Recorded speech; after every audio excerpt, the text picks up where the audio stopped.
Hello, you're listening to the Eric McKenna Project.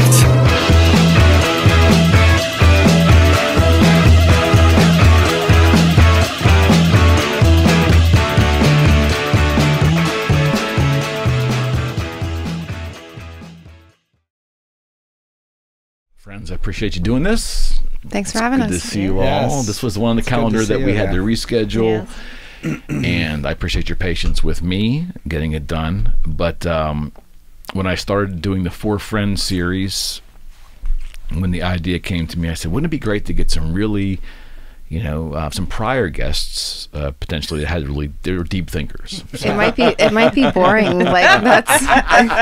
It's not. I don't know where this is going to go because I'm like, oh, boring. It might be very esoteric. No, it's fine. But again, today. it just right off the bat, I want to say it's humbling for me that you would take time out of your day to come down here. So it means a lot. Yeah. Well, we love your show and the whole idea behind it. So thanks. Thank you. Beautiful. We still don't know exactly what we're doing, but here we are.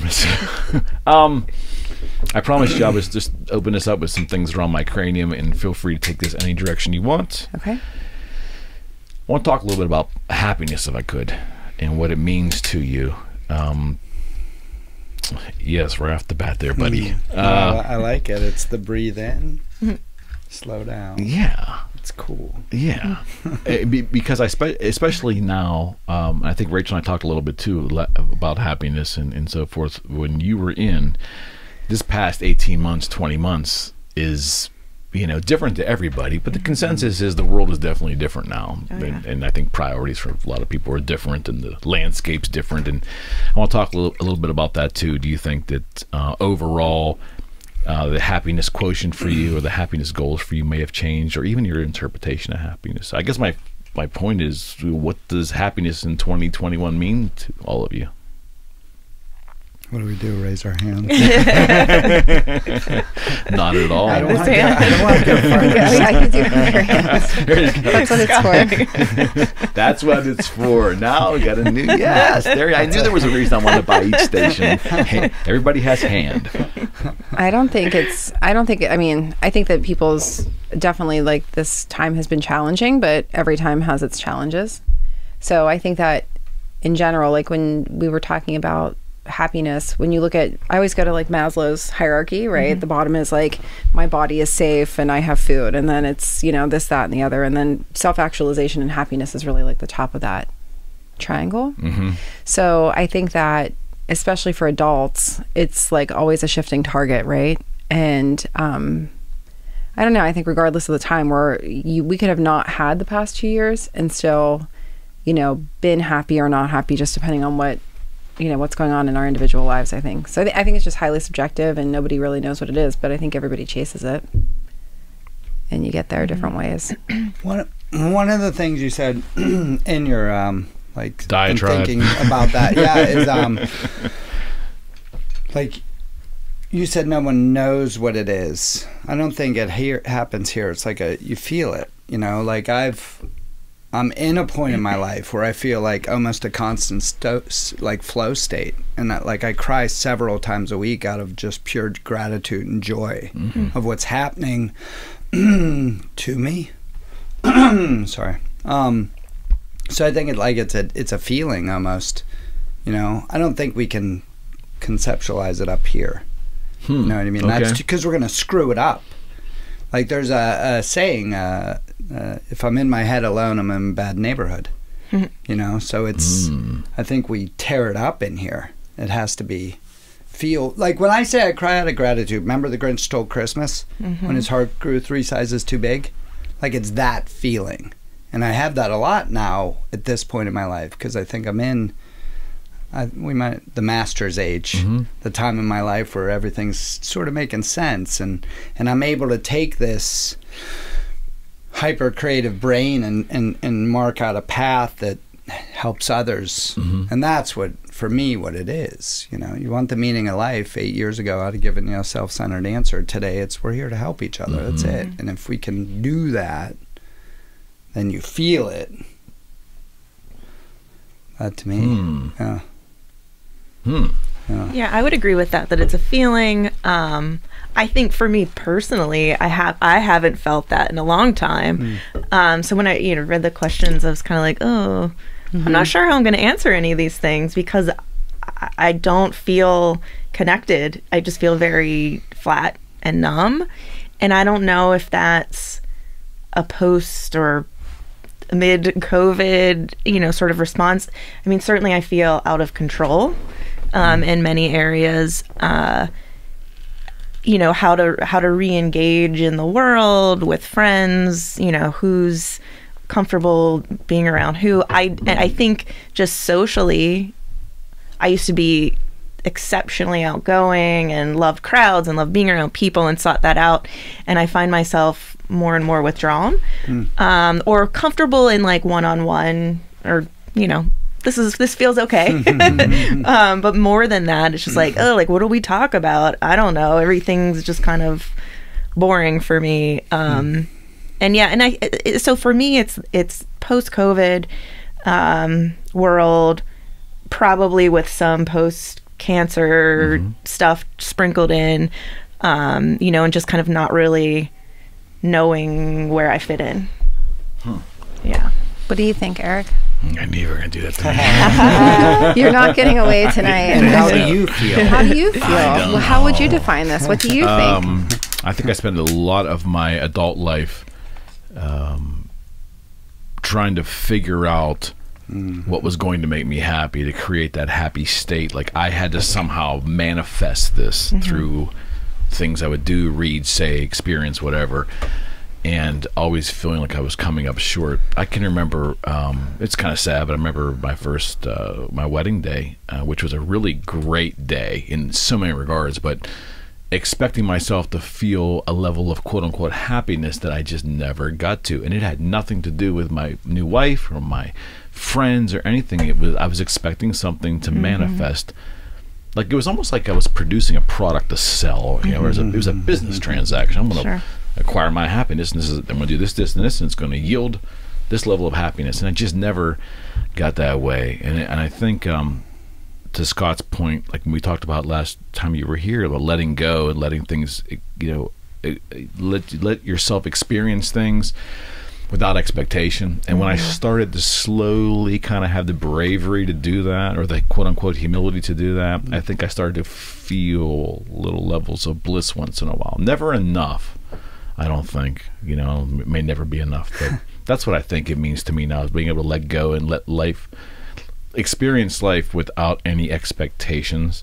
That gives me happiness. Even when things go the wrong way, I still have that kind of peace, like, it was meant to happen like that, and I experienced it, so that was the right thing to happen. That gives me little levels of what I think is happiness. I don't know. A little deep, but that's just...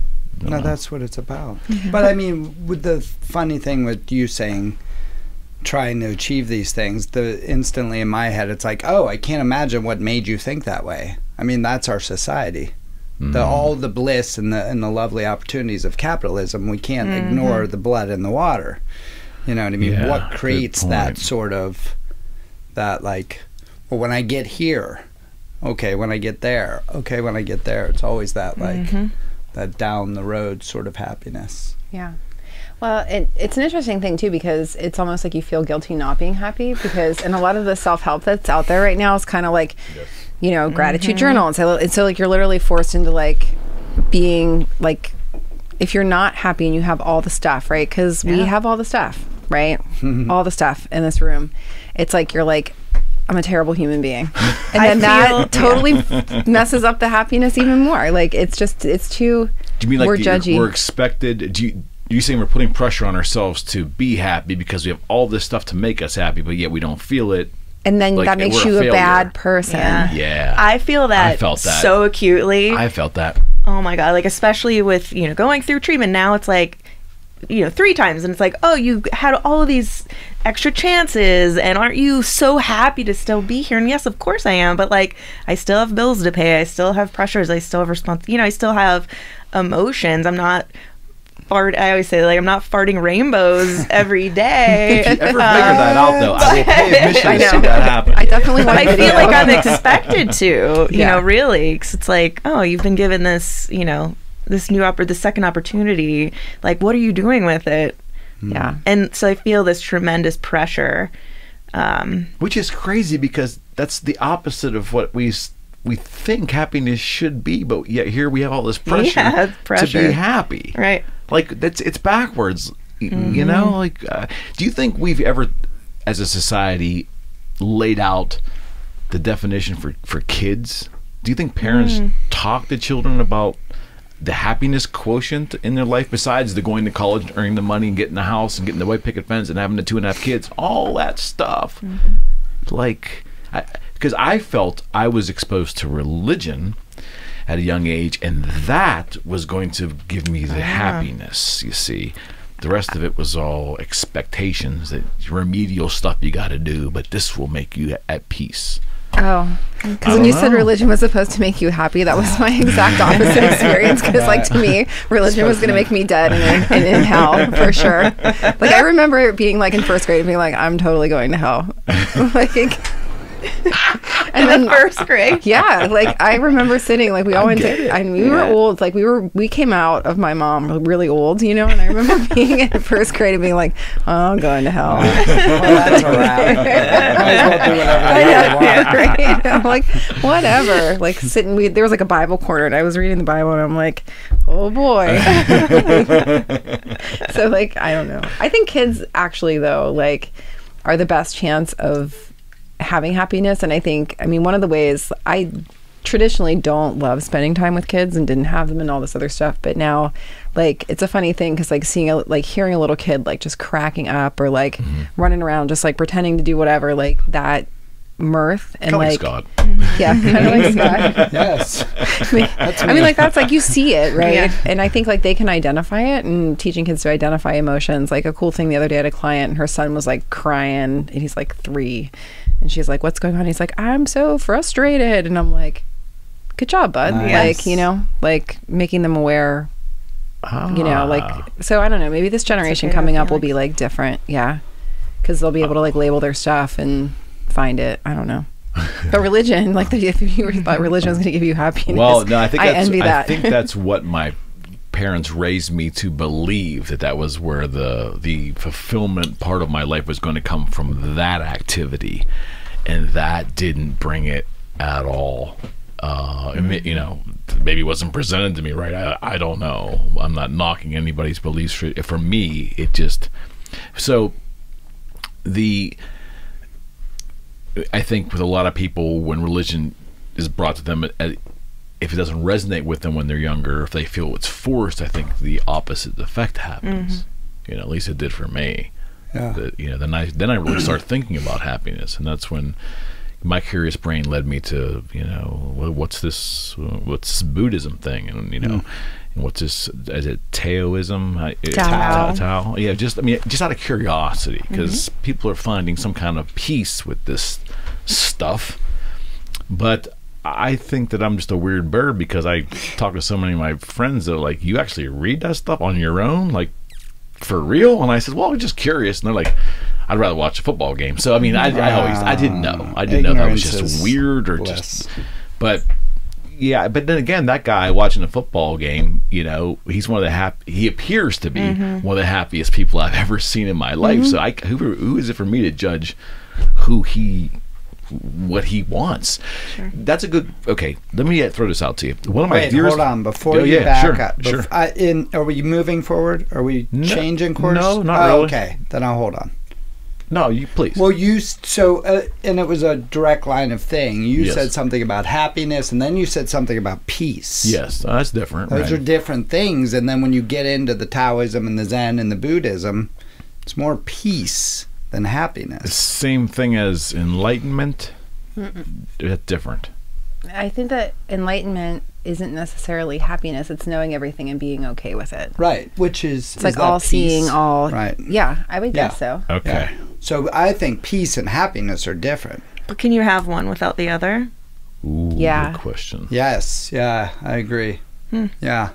You can say, so you can have peace without happiness. I believe. Yeah, absolutely. Can you have happiness without peace? Yes. Sure. Okay. The guy watching the football game. Happiness without peace. Ignorance is bliss. You know. Yeah. It could be. Well, is it like a whole state, or is it like a fleeting moment?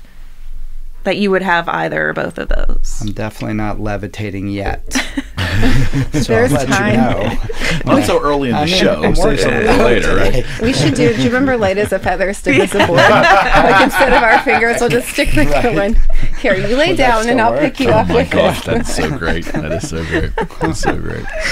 That's so great. That's one of the best Pittsburgh dads ever, the slumber party. I saw that one. love Oh, it. I didn't see that one. So But bad. yeah, it's when I talk about a flow state, I'm able to achieve. Dougie Fresh calls them sweet spots. Okay. So if I can string together enough sweet spots, it's not that I'm in a flow state all the time. I'm not a Zen monk, but if I can string together enough over a long enough period of time, then I can start to find peace. You know. Huh.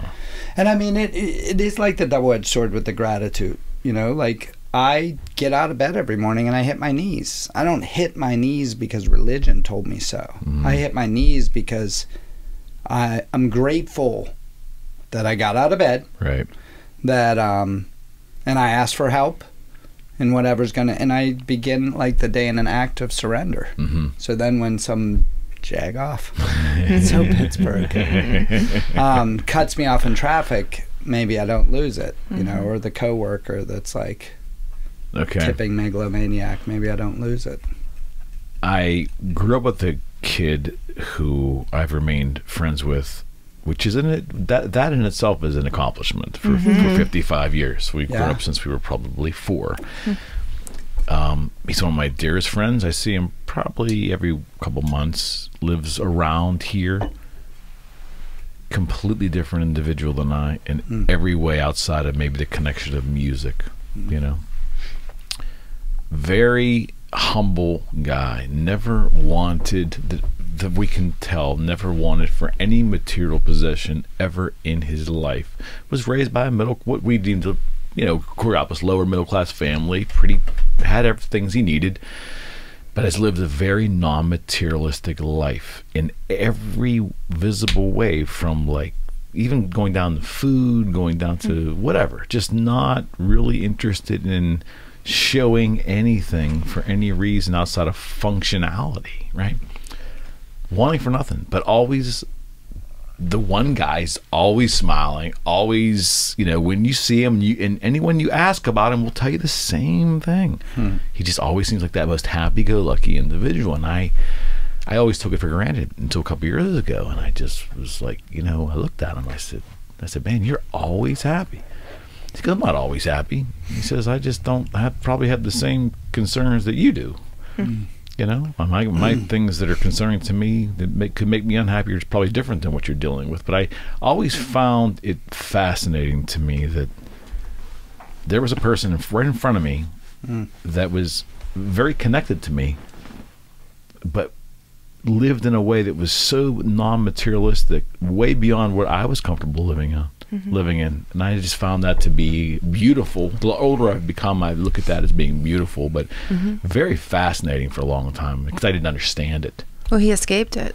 Like he escaped what most of, like, quote, normal people go through. And then if you think about how hard we work and like all the stress, and it's usually about getting things, getting money, keeping those things, Yes. how we look, like, and he escaped all of that. Yeah. He's smart. How? He's like very the smart. smartest dude. He is the smartest dude. That's That dude it's is the funny. smartest dude. Yeah. That's your deep thinker. He knows. I'm not gonna say his name because I will out him. Anybody watching the show is gonna know I'm talking about. Yeah. But Well, even how you said earlier, like that I live in like a fluid state. I think you do. And the only reason I can do that is I've simplified my life. I have a very cheap apartment. I have a very, very low cost of living. So I'm not attached to a job. Yeah, It's right. not the end game. If I don't like it, I leave. It's something else will come about. But that's entirely because of finding a place of simplicity. You know. That's the word. I think that's where. I wonder if the generations coming up maybe kind of get it. You know, you see elements on social media that made you believe, materialism and Kim Kardashian and Kanye West and like $300 tennis shoes. You see all that, but I think that's only a small portion of the humanity that's out there in younger generations. I want to believe that there's less emphasis on that stuff maybe than what we did. Well, I mean, we're like, you, Scott, and I. You're probably not because you're younger. We're like the end of. You'll let her in the room. The excerpt. Because, well, you're Gen Y, right? No. Yeah. No. I'm like the, what do they call it? The oh shit, what's that game? I'm the end of the Xers, Shoots and and I'm ladders? 40. No. There's like one of the original computer games. Pong? Oregon Trail. Yes. Nice. Yes. Oregon Trail. What is Oregon Trail? There's like a I remember what that was. It was an early PC Yeah, game. you died in dysentery. Yeah. You So know? my age That was one of the group, big yeah, guys. it's like not quite Gen X, like a, but I it's straddling. I was But anyway. Pac-Man and Pong, like with Yeah. my Atari, right? So I'm an Xer, but I'm the tail end of the Xer, and I think that the Xers were heavily materialized because we kind of like We were. yes. And like our parents, like the 70s going into the 80s, and the 80s were excessive and fun, and like the fashion and like all of it. So we saw that, we were like, hell yeah. And then that's was where we are. tantalizing. Yes, it was tantalizing. Yes. I was just watching a documentary today. It was about the Chippendales and like how they like embodied the 80s. And I'm like, yes, I had a Chippendales Oh calendar. my gosh, yeah. But I remember, quick sidebar, going to the video store with my mom, and it was, my mom, my brothers, and it would be my turn to choose the video. And I chose a Chippendales video. Yes. My mom was like, okay. This is what she wants, Joe. Like to my Oh dad. my God, that is great. That is so I great. officially, I love your mom. Like, That is good so job. great. That is so great. She's like, thank you, babe. Oh my goodness. No, but I think that we came up with a bunch of materialism. But the crux of it is, and where I like now we talk about like millennials who are like globally focused and they want to have a mission and they want to be ethical. And But do they? right. So, but then the question is like they want all these things, but most of them don't live independently, and they get freaked out by having to deal with money and material things and pay for things and whatever. So it's like, has their idealism matched in a way that they can actually execute it by being less materialistic? Great point. Or are they idealistic and then completely freaking out, which I think is more like it because they're like, oh, I want all these things. I live in this house with all these things, and my parents, like, like this whole thing, and like that being frozen in this state of like literally not knowing how to deal with that. So I don't know if they're less materialistic as much as they're like It's situational. they just. I don't think they know like. I think that they have the idea that they want to be like that, but they're comfortable and they don't know how to get uncomfortable and getting rid. So like back to the point about your friend, like when you get rid of things like that, you have to get used to being somewhat uncomfortable probably, unless you come by it naturally. Like if you're always like that, fine. But for those of us that would go from being like, visibly materialistic, more wealthy, whatever, down to like less of that, people think there's something wrong with you. Or you've encountered unfortunate circumstances, or there's a shift in this, and if you say like, no, I'm doing this on purpose, like, Well, there's an ego problem there generally because true. People, me included, we all care too much about what other people think. You probably don't. You're an exception, but I'm guessing Most of the time. But I think that keeping up Sometimes. with the Joneses thing is not just a stereotype that just people throw out there. That's a real thing, and it doesn't have to be your neighbor. It could be your social sect or whatever. And taking an intentional step to minimalize your life or reduce. I read a bunch of books on minimalism from Leo Babuda down to like the New Age. There's a Josh Fields and Melbourne Fields, and there's two guys called the Minimalists, and they're kind of the last 10 years have been in vogue, and when saw them speak. And They're in vogue. did they write "There Is Nothing Left" or something? Or they're like All That Remains? Yes. Yes. Yeah, I and read there's a that. documentary on Netflix, and I actually got into those guys like in the late 2000s, and when they were just blogging, and then they just kind of like worked out for them. Sounds It's funny. suspect, like almost like Bear Grylls suspect. Yeah, You know what I mean? very. But I have know- to actually think that they were from the very beginning. They said we're not going to turn the money down, but we're going to be very transparent about how we live and where the money goes.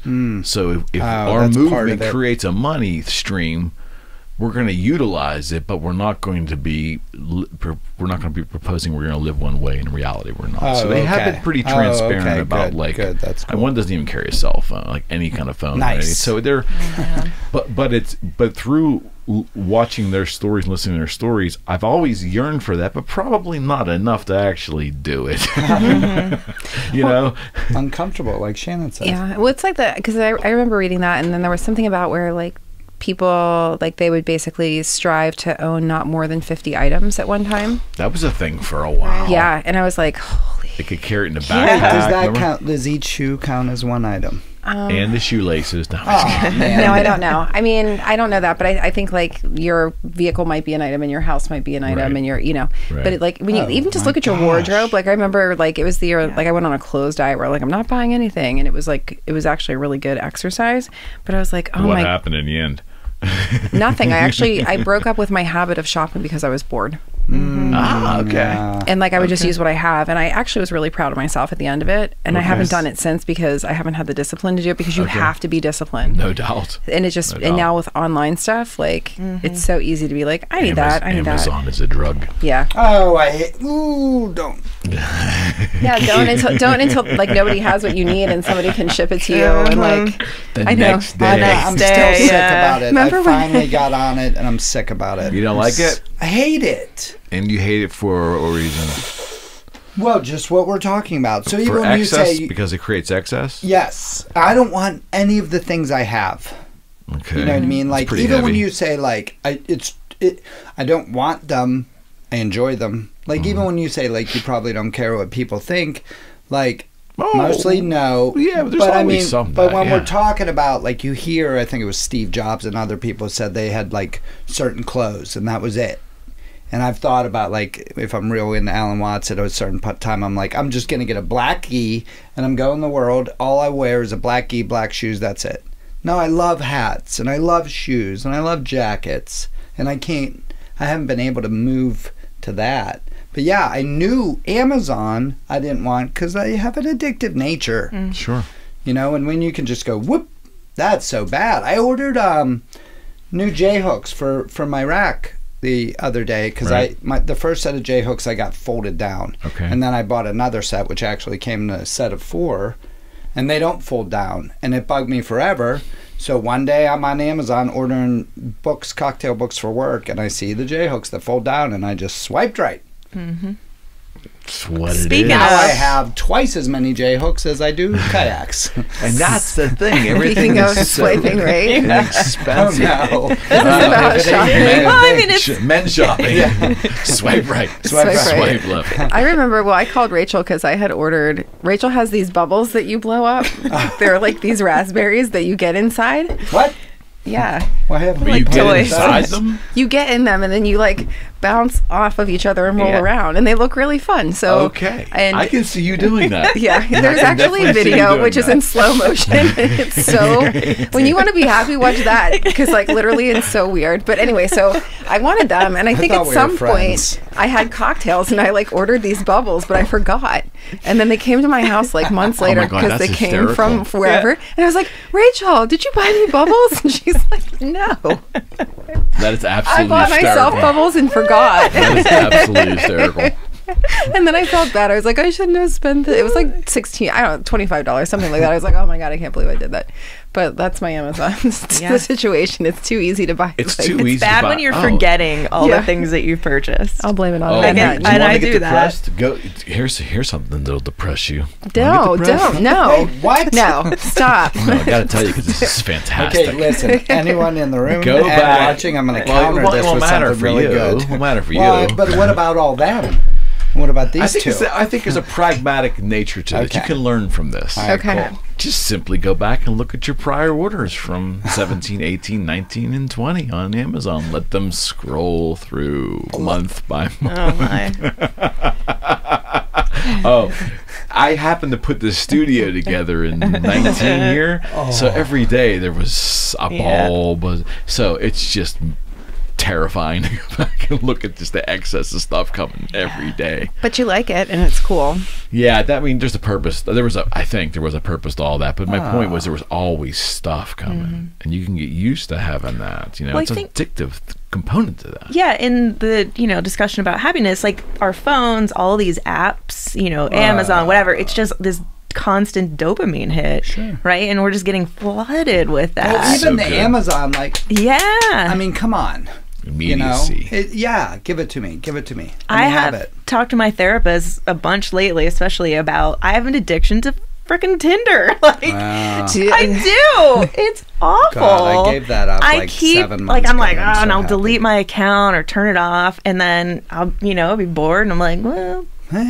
I also like talk to someone. They can like make me feel nice. I know it's not going to go anywhere, but at least for a few hours, Yeah, we you'll can have get this that. like fun flirtation, and then whatever, and then maybe I'll get super spun up on someone, and then inevitably they'll be an asshole and walk away or whatever, and then I'm just crash. Oh, okay.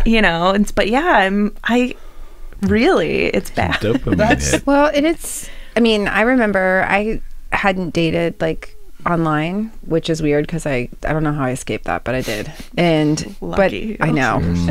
But it's interesting because like I remember one of my friends, we were out and it was a guy and he's like doing the whole thing and I was like, let me choose. And I was like doing the and I liked it. Like I was like, I like this, and there's something weird, like, I mean, but whatever. But then I also think like, I mean, the way that they match you, like geography, age, gender, like, but then if you, Malcolm Gladwell's book, Blink, like you make these decisions really fast and whatever. And like, that's actually the best way to make a decision, they say, is to make it quickly because the more information you have, the less accurate you are. Yeah. So I think that Tinder But is actually, that really true?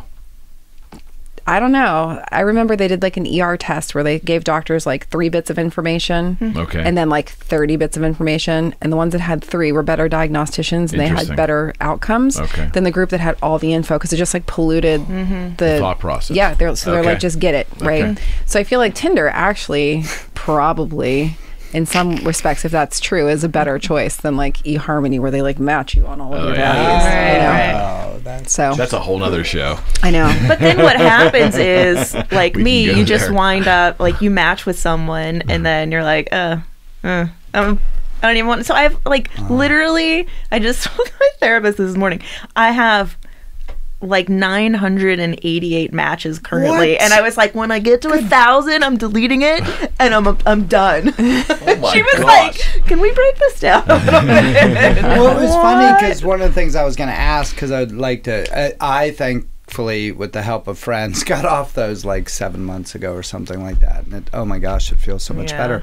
But the experience for a 48-year-old bald, gray-bearded man, I am sure is quite different than a woman. And then Speak for yourself, buddy. You just said it. I hope you're not on Tinder, my friend. Of course I'm not. But it's like, I want to know, does the feminine have the same experience in, because with me it was the rejection piece. It was like, oh, I'm not good enough, and I already have trauma and neuroses surrounding things of that nature. So, but like then you're there's getting rejection. Yeah, even with 996. It is pretty impersonal. Yeah. When you think- 988. 900. Oh, no, sorry. Get it Hold on, right. let me get my phone. How's that work for happiness? I mean, are we doesn't. looking for like I don't know, everything's so immediate, right? Society's like instant gratification, and the technology's brought this to us. We went there willingly because we love it, but now everything's instant, and it's almost like now you want an instant validation of your worth coming through a swipe. It's almost like really bizarre. It's not in good. some way. I think but I think those have a utility in some respects, especially now with COVID, because like you used to be able to go out and meet people and mingle and whatever, and like those opportunities have really reduced. And even just like in the office, right? How many people had marriages and relationships that start because you work in the same place, and now you don't, Right. Yeah. and everybody How many looks have marriages weird. end because you work in the same place. Yeah, I have always. Well, I guess I kind of work with Greg now on the car wash, but I'm like, I've always escaped working with my spouse, and I'm like, maybe not. But and everybody on Zoom looks weird because everybody's like this. Oh my god! Like there's no eye contact. You're like, oh. So you can't even like come on to people on Zoom because you have to look at the light, not them, and you want to see if they're looking at you. Like that'd be so weird. So, how was dating in the pandemic? Terrible. Yeah. Terrible. Yeah, I mean, I did a couple of Zoom dates, you know, which were awkward. How does that work? I'm just curious. Like, what is a Zoom date? You have a drink, chat. What? Yeah, I mean, mostly just kind of chit-chatting. You had a drink? No, I mean, like, I would think Like, I didn't Shannon, Zoom date. I'm married. Let me just preface all of this by saying, like, I'm still, Eric isn't I'm on Tinder. still Shannon's married. not Zoom but, dating. but I would say, like, if I was going to go on a Zoom date, I'd be like, let's, you know, like, make a drink together and blah, blah, blah, and, like, like, hang out. The weirdest one, Okay. She just For made him. it cool. Yeah. Yeah, right on. It'd be a good Zoom date. Like, You want to go on a Zoom date? So I yeah. don't have to see them again ever. but it's kind of nice. I mean, COVID aside, like I had done a few Zoom dates before that because then you get a sense of like, am I actually into this person, and is it going to be worth my? Sounds terrible to say. Is it going to be worth my time Right. to like go on an actual date with them? Is there going to be chemistry, or can you already tell that there's not? And then you're like, okay, well, Can you tell chemistry over a Zoom call? yeah, enough, Really? enough. Okay. So I think That's interesting. Whether See, I conversation would- is easy or strained. Right. When you look at how they move and talk, like, Yep. are you like, ew? Yeah. Is Are there? they okay? Like, Yeah, totally. That's funny because I strongly disagree. And that's just from my own personal preference, just because I want to be in the presence of Sure. someone, because I believe You in feel energy. feeling the energy. Yeah. Because what is, I don't know. The whole thing's weird. The weirdest Zoom date I did. Oh yeah. This poor This is bastard. deep thinking 101. Here we go. I was like in that moment really in my head about like death and dying. Okay. So we talked a little bit about that, and then I was like, okay, what if we both, like, I found this documentary that I wanted to watch, and I was like, let's both watch this documentary, and then we'll have a Zoom date, and we'll, like, discuss it. Okay, I think that's a smart thing to do. Yeah, it was a good idea, I but, dig like, that. a little weird, right? I mean, if you... Nah. no, I You would don't just. think that's fucking weird first No. date? Oh, Well, no. first- I would be, I would, A I would be first so date, into that's that. a little different. Yeah. See, I'd be into that. Yeah, For but- sure. No, I think you're that I would no like it. average 'Cause then bear, there's though. like I mean, there's, that's all- you're- there's this- context and yeah. Our second date, I made him donate blood with me. Nice. See, what the crap? This is why I'm single, ladies and gentlemen. That is hilarious. Zoom. Yeah. Shannon, I remember in the beginning we talked about the impersonal nature of Zoom, and I refused to do Zoom shows when Nice. COVID started. So I had a studio. Were you doing? We were all you over here. here? I think I was always here. I didn't have you across. I did like a series of like 15 shows until everybody got a little more comfortable that, hey, this probably isn't service related and things. But I just have no interest in like doing a Zoom podcast. Yeah. Like the two don't even go together. That's more like a television interview. Like I don't see. That's not real to me. I know it limits my opportunities, but I had other opportunities too if I was looking to commercialize this with some people. But that's not what I'm. This is the reality. This is reality, right? This is tangible to me. Right. So I don't know, and thankfully I wasn't out there dating during this whole thing. But I would have struggled bad. I know how I'm wired. I would have really been despondent, not being able to go out and experience people, Yeah. women for what they were, like, you know, and feel out how the relationship potentially could go. How do you do that on a television screen? Well, I think eventually you go on a real date, but during that time you would meet electronically, have the conversation, see whether it's worth it, and then I would guess there'd be a period of time where you would quarantine. Or you'd be masked. I mean, like there were a lot of people that were doing it with rules, right? Yeah. To try to stay safe. Yeah.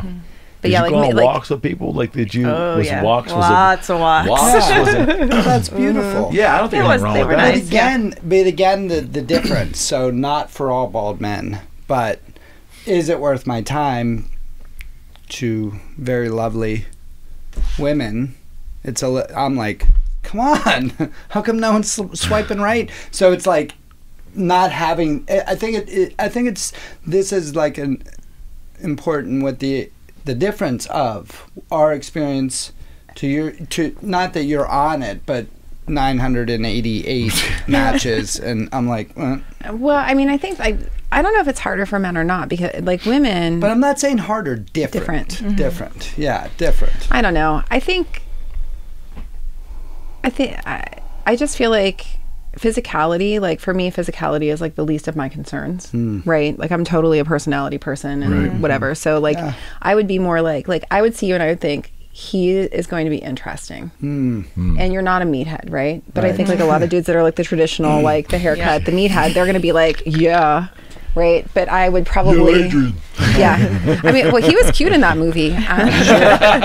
He really was. Well, and that's part of it is like, you have a lot more to sort through, I feel like, and we're just like, please. Yeah. You know what I mean? I don't know, So but I think give that us when a guys, what I've heard from a lot of people is like when you do interact with people, like men are very quick to be like, like take naked pictures, do all this. Like it's literally like it goes like there isn't a lot of space between like, oh, hi, and like then it gets like really dirty, really like, or really sexual really fast. Whereas a woman, like I'd never be like, hey, you're cute, send me a dick pic. Yeah. I just wouldn't ever. Maybe if you paid me, like on a bet, like. But oh no, I won't. I know what's wrong with me. No, nothing. But that's what I mean. Like I think like you guys, we might have more acceptance out of the gate, but then the tax gets levied pretty quickly. Whereas you guys we might be more discerning, but we're not going to mess with you that way. Like it's just not going to happen. And that's what I mean. Different. It's like that's why I mean like you have more to sort through. Where we're just like, I'm myself, like little puppy dog, like, well, you want to go out? Let's go out. You want a Zoom date? Hell no, I don't want a Zoom date. Do you think though that we make it too complicated? Like, do you think that just the whole process in general, not just men but women in general, just the whole dating process, do you think it's more complicated than it actually has to be? During we make my everything Bumble dating, more complicated than it needs to be. During my Bumble dating, what was my text to you? Bumble. I forget. Am I too neurotic? Yeah, I remember. And I was like, no, you're fine. I think that dating gets complicated because people don't like. I think that most people, if you are dating with the intent to find meaningful companionship. Well, yeah, a lot of people are not what I'm seeing at all. Well, so but are you on Grindr?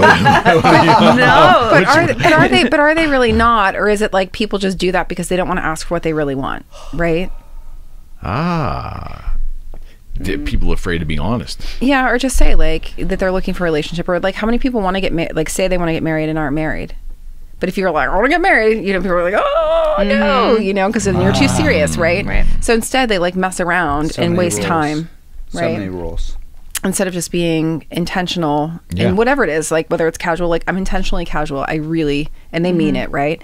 Or I'm dating with the intention to be in a long-term relationship, or I'm dating with the intention to be married so that I can have children. Like when you say those things and you put it out there, that ups the risk of rejection. So I think people just don't know what to do, and they aren't necessarily honest, and they're just super awkward. And some people just suck. I mean, like literally just suck. And sex is like this commodity that people view as being really disposable and easy, and like it's just not. I mean, it could be, but a lot of times it's not, right? It's not. But people treat it like it is. It's not. It's like speaking for a person. And another problem with those sites for me is because I'm a person who believes in manifestation. So I remember having a moment where I was on, 2 dating sites, and I'm talking to a Russian and an Asian, a redhead and a brunette. And my thought process is the universe is going, well, what do you want? We don't know what you want. We can't send you what you want if you're spreading it about. And that's just my belief. But it's even to go through that, to get off them, to go, because I've been on a pretty intense journey. I had this interesting dream. So as a young boy, even, like, I fall in love easy. My friends are like, you fall in love 4 times a day. And so I have this dream about 1.5 years ago. And Gotta stay off Liberty Avenue. Yeah, I'm in my... the hookers are coming back. There was a news article about it. It's getting sketchy down on Liberty again. Sex workers, sorry, not hookers, sex workers. The sex workers, yes. Oh. So I'm in the cul-de-sac where I grew up, and anytime I have a dream about this area, it's foggy. That's a whole different conversation. But I see this young woman on the swing, and I'm a young man, and I love her. And then later in the dream, I'm being helped through some chaos by the elder woman, and she's got gray hair and the braid. And I look at her at one point, and I understand she is the young woman. And I say, I love you. She's like, I love you too. And I lean in and kiss her, and she's like, not like that. Oh. And it began a journey for me, an intense journey of examining what does it mean when I meet somebody new and fall in love with them. Mm-hmm. You know what I mean? Like this, because it's that same physiological reaction, you know, but my Western or human brain can only associate with romance. Right. Mm-hmm. So I go through this whole process, and I'm on the dating sites, and they don't feel right, and I get off them, and like week and a half ago, I'm shaking my fist at Creator, like, you've brought me to the point of doing all this work, of being a mature male, of doing the work to be able to show up, and now you're not going to give me anybody, and I'm going to be an elder. And then she came. Ah. Yeah. And it's letting go. I let go of the conceptual things. And believe me, this is very new, but I am very... We had the talk. Like, we sat down on our second time hanging out and, like, cried to each other and talked. And I was like, I want to date you like it's the 1940s. I want to hold your hand first and then kiss you on the cheek. And I want to take this big elephant in the room, like, off the table and just put it in the corner and be like, let's not worry about that right now, and, like, really get to know each other. How beautiful is that, right? It's unbelievable. Mm-hmm. So how am I not supposed to do be backflips? And you know, now you can cry. I might not. She got the story on the high. I might not. Yeah, you might not. I had the real story. Go ahead.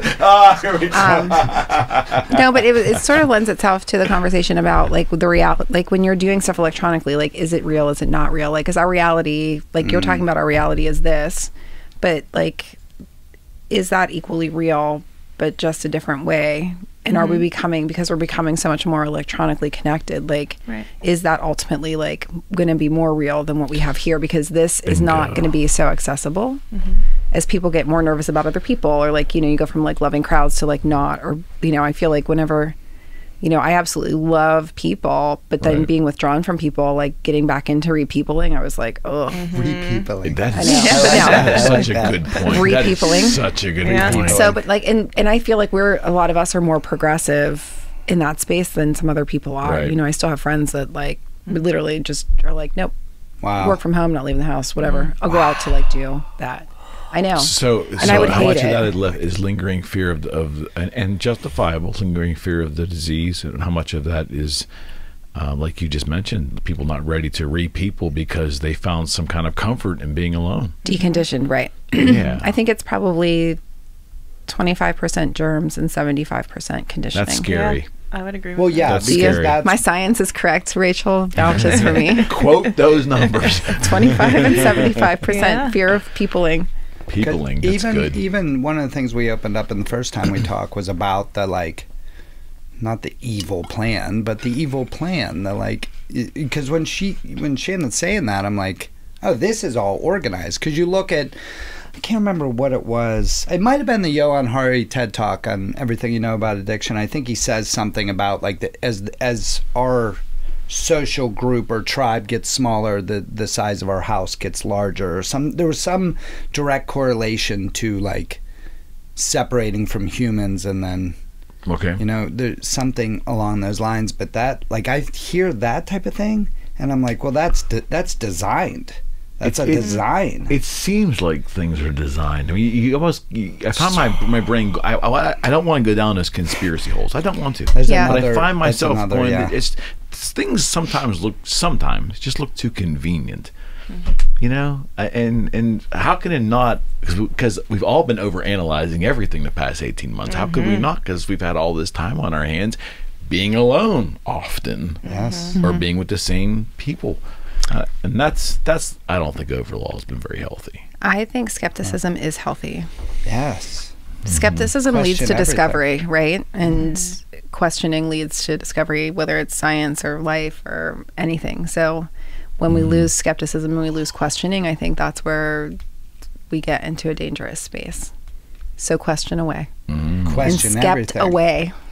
That's one of the best lessons I think I taught my daughters was question everything. like going back to curious mind is I think the only way to be. But again, there's a lot of people that just are not worried about being that engaged, and I respect that too. I don't know how they exist, but they're out there breathing, they're doing their thing, just not really. That would be so boring. I think so too. Let me throw this out. I mean, ignorance is bliss, right? So like for some people, that immersion in the mistrust and skepticism and all of that can create interstitial anxieties and stress and all that. So, maybe just disengaging from it is like self-preservation. So Jim Rohn was a business philosopher that I take to heart because he made a big impact on my life. But one of his things was, like, he said, ignorance is not bliss. Ignorance is hunger. Ignorance is suffering. Ignorance is all these different adjectives. And his point was, by being unaware or uneducated or a combination of the both intentionally, you can put yourself in a position to do a lot of harm to you and others. And it's hard to argue that point. I mean, ignorance, sometimes I want to be indifferent, and I feel like I am, but I don't want to be indifferent at the expense of myself or the welfare of others, if that makes any sense. But even that philosophy is the opposite of ignorance. The idea with the ignorance is bliss is that person. Yes, exactly everything you said it was right, but that phrase is about that person of emptiness. The Matrix, when Cypher wants to get plugged back into the Matrix. Right. He's like, I know this steak isn't real, but when I taste it, it's... And he's like, he tastes it. He's like, ignorance is bliss. Like, I don't want my eyes open. But isn't that, there's something unsettling to me about having that attitude about life. Well, because you don't have that attitude, and it is unsettling. Well, should I have that attitude? No. Maybe I should. I don't know. I'm asking. Like, maybe what am I? You can't now. Your eyes are open. You're this altruistic being. It's Russell Brand talks about in his talk on the 12 steps. I think I said it to you. You did. Because his is very different. He's like, there's, if you've gone through the day and you haven't done anything other for anyone else but yourself, that's an issue, and like we're told that all these bad things about society and people, and then it's it's left out that we're altruistic and kind and loving and friendly. But you are uncomfortable with ignorance as a bliss because you understand that the pain it causes others. But the person who is in that ignorance, I mean... They don't know anything. That's what ignorance is. Right. They are totally unaware that they're ignorant. They're just good. So they're so ignorant they can't understand the rationale of my argument. Right. There is no argument because they don't care. It's so that is bliss then. To them, right? Yeah. That's it. That's the negative connotation of the word bliss. They're almost ignorant. Ignorance provides a certain state for them. Sure. Puts them in a certain state. That's why one of the things that came out of my vision quest was go into the world and have deep conversations, deep connections of people daily, which is through conversation. You know what I mean? Oh yeah, we can swear on this. Absolutely. When I came back, and I might have talked about this. Shannon's beat us to it 10 times already. So. Yeah, sorry. I was being really good. Oh, you were so happy in the beginning. You have been good. I think I'm the only one who's good too. It's the shawl. But I'm about ready to unleash here shortly. Don't worry. Just call me Nana. She'll go back into the shawl. Put my shawl on and be real good over should here. Have personalities, different outfits. Oh. But when I started to develop this idea for like the collaborative wellness community, I came back and I met with my friend who's a lawyer to like try to get it established, and he was like, what do you want to do? And I'm like, I want to wake people the fuck up. Period. Right on. That's how I go into the world. Right. We are not talking about sports and if you're in a conversation with me, that's not what we're talking about. On. I remember working in law firms and going down on the elevator to smoke a cigarette, and like they're talking about the weather, and I'm like, I'm about to be out there in a minute. Like, I wanted to turn to people and be like, what about the growing tension in the Middle East? Like, and that was 20 flipping years ago, right. plus 20 plus years ago, 20 years ago. But it's that I have no tolerance for it at all. Not zero. Well, zero tolerance. So what can I do about it? Can I go into the world? Interesting. Like, to me, there's so much of the things that are quote unquote normal banter in life. nowadays is just so uninteresting to me. I like sports, but I don't. They have their place in my life. They don't. I can't like take an infusion of sports on someone else's will at any moment. I just can't get there. Like my mind is like racing on 5 different other things, and I just I don't like being uninterested at all ever anymore. Like I start counting the hours of my life, and I'm like, I don't want to be like devoting mental energy to something that's not interesting to me. Is that selfish? No. Good God, Could no. be. Could No be. way. Well, I think that there are default topics that lend themselves to easy conversation because it finds commonality.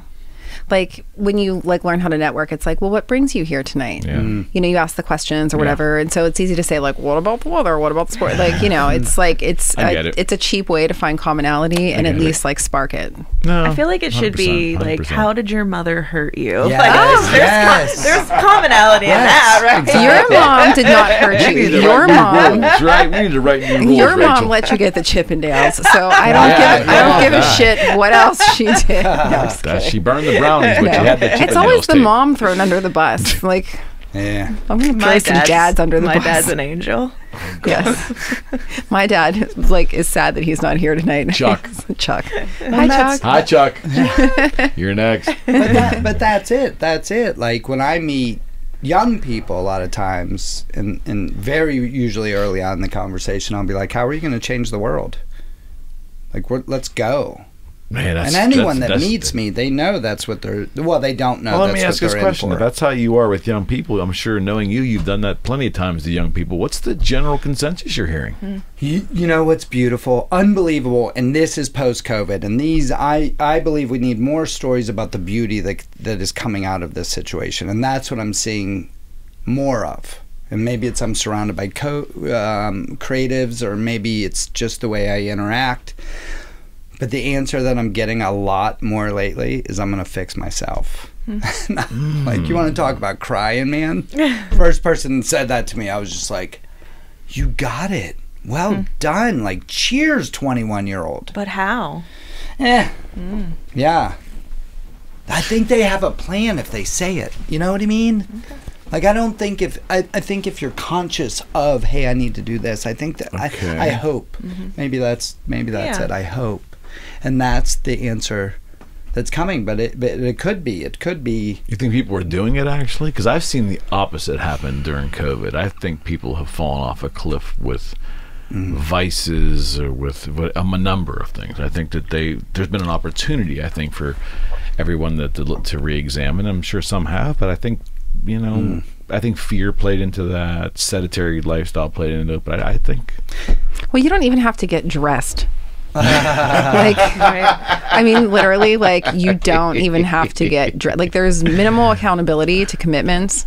Okay. You don't even have to get dressed if you don't feel you're like saying it. basically humans at our core are lazy. Well, and I'm going to make a fake background because, like, I don't want to clean up my space. Like, it's silly. That's a good point. That's a good point. But see, that's Are they what, doing that on dates? Are they making fake backgrounds for the dates? No. That would be a red flag. Not That would that, be like, a huge red flag, no, for sure. because you know that dude is a hoarder or has like weird things made out of people's skin. Nope.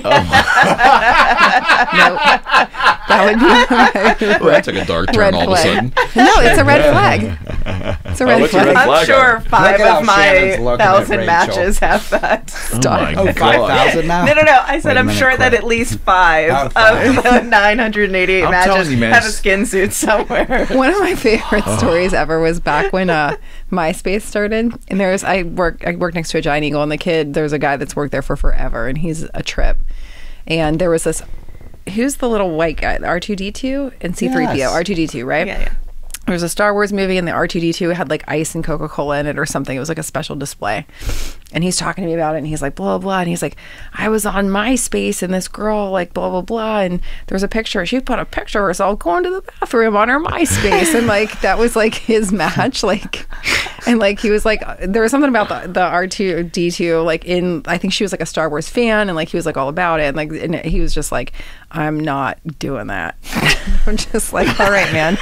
Like, that was his red flag. And I was like, but when you talk about, like, the fake backgrounds and the red flags, he's like, this chick sent me a picture where it's, like, on her MySpace, and she's, like, pooping with, like, Oh my God. That And MySpace this was literally years ago. Oh, I made my mom's MySpace. So my mom is awesome. She's a very youthful, funny woman, for those of you that know her. But she was widowed at the age of 50. And she was like, needed to get out there and go dating. So I remember like setting up her profile, and I sat her in my office chair. I'm like, Mom, look at me like this. And then we put her MySpace on. Oh my God, that is great. And like these dudes used to send her like those Bitmoji roses all the time. It was like, ooh. The glittery. Yeah. It's like, here's your flower, Max. And I was like, Oh, man. yeah. It's so MySpace funny. was a wasteland, man. Yeah. I wasn't smart enough to do a MySpace for never had myself. I one. just made The my backgrounds mom's. just made it hard to look at. Like They needed fake backgrounds. you were allowed to customize your background on your page, which just got so junky. Really? Yeah. Oh, I don't, yeah. maybe I just don't remember MySpace that well. You were Because I'm like, was you were MySpace busy. dead? But I built the original art company basically out of MySpace. Yeah. You know what I mean? MySpace. That was I don't know. the platform. to, Remember like, Tom? Red Yeah. flags. Remember Huh? Tom? Tom. Yeah, the picture of He's Tom. everybody's looking over his first friend. shoulder. First First friend, friend, yeah, yeah. on MySpace was like, He I guess, was he the owner, a developer, or something? Yeah, and he was one looking, of he those was things. in his white T-shirt, looking over his shoulder, going, Yeah. "That was Tom." Where's he now? But they just did a thing, and he actually took another picture like this and Oh, put it on nice. Facebook. Oh, really? Oh, nice. That's awesome. Oh, I That's guess so he funny. cashed out, made a couple Of course he bill. did. God bless him Yeah. for it. You know Yeah. what I mean? But like the red flags, the fake background. Fake Back to background. accountability. You don't even have to clean your house to like Yeah. But- show up, or people don't have to. And do then it. maybe, I mean, we're having different experiences. I mean, you're in the public. I don't know if you're in the public. You're in the public. I'm in the public. Like, it's, I guess, I don't know. Maybe I'm just attracting people who are into it. Like, what do you mean? Like, well, I'm hearing, I mean, it's a wide gap between the bad stories and good stories on the good side. yeah, I get it. I get it. But it's also what, I mean, part of what I'm involved in is like, you know, for the greater good. So the people I'm attracting are like that have grown through it. Got it. I mean, I see lots of different types of people on any Mm-hmm. given day, and I feel like it's just a very varied experience. Mhm. Like it's all Mm-hmm. over the place. Yeah. And I don't know. I think people's big struggle right now is like they're asking people to go back to work, and people don't want to. Once again, not because of germs, but because they're literally not used to the time frame, and they lose time on their commute, and they lose time, like, you know. So I don't know. It's like it's a weird thing. So they so are humans reevaluating what that 8 hours a day costs them? People will tell you they actually do more work at home. Like they work longer. And you believe that? I don't know. I do not work from home. I do. I'm terrible at working from You home. believe it? I'm the I mean, worst. I personally feel I mean- like I do. Okay. So yeah, I believe I'm it. the worst. At home, work from home, I'm like, sweet. I'll do like 3 charts. Gotta pet some dogs. Gotta knit. Gotta clean the house. Have to like look at something. I mean, But you're also, terrible. when you're in the office or wherever your workplace is, you're sidebarring, you're having conversations, you're like, you know, having a snack. I think that like we all take these little breaks, but you know, just the environment feels different somehow, or it's like judged differently. I think it comes Man, when down I to worked at a discipline. lo- You Yeah. either disciplined enough as a person to realize this is a different environment, I have to make it work and get my work done, or you're just a person that just goes with the flow and, oh, look at that bright light. Yeah. I mean, I don't know. I don't know. Like I would imagine if you were an undisciplined person, you probably wasted a lot of hours at the office, Yeah. and you're going to waste the same amount of hours, Yeah. if not more, True. at home. Yeah. I don't know. I Yeah, don't when know. I worked in law firms, like I was able to sit in my chair with my hands on the keyboard and take a nap. Mm-hmm.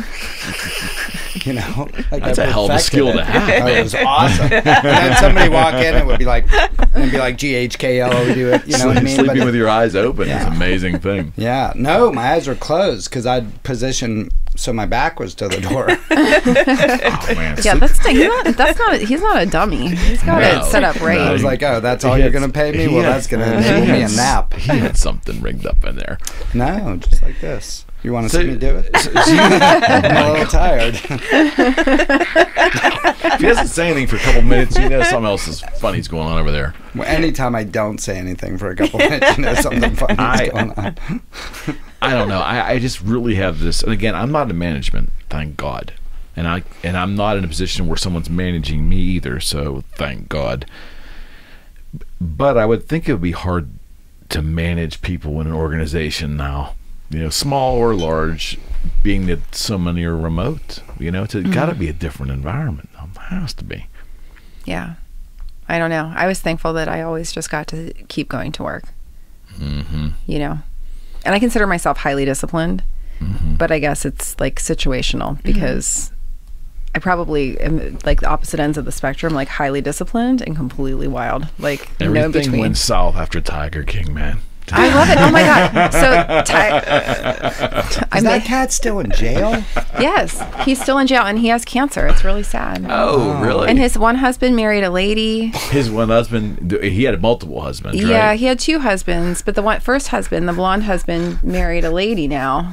And just says like he was turned never into a lady, or he married? He married a lady, and he Okay. was never really gay. It was just like the meth. Because I've watched like the after. It was the meth. It was the meth, and then the Okay. other one shot himself by accident. Wait, what? In the show, they talk about that. It was I so sad. Like he was like did. messing That's around right. with a gun, and he was in the office, and basically shot himself by accident. You can't make that up.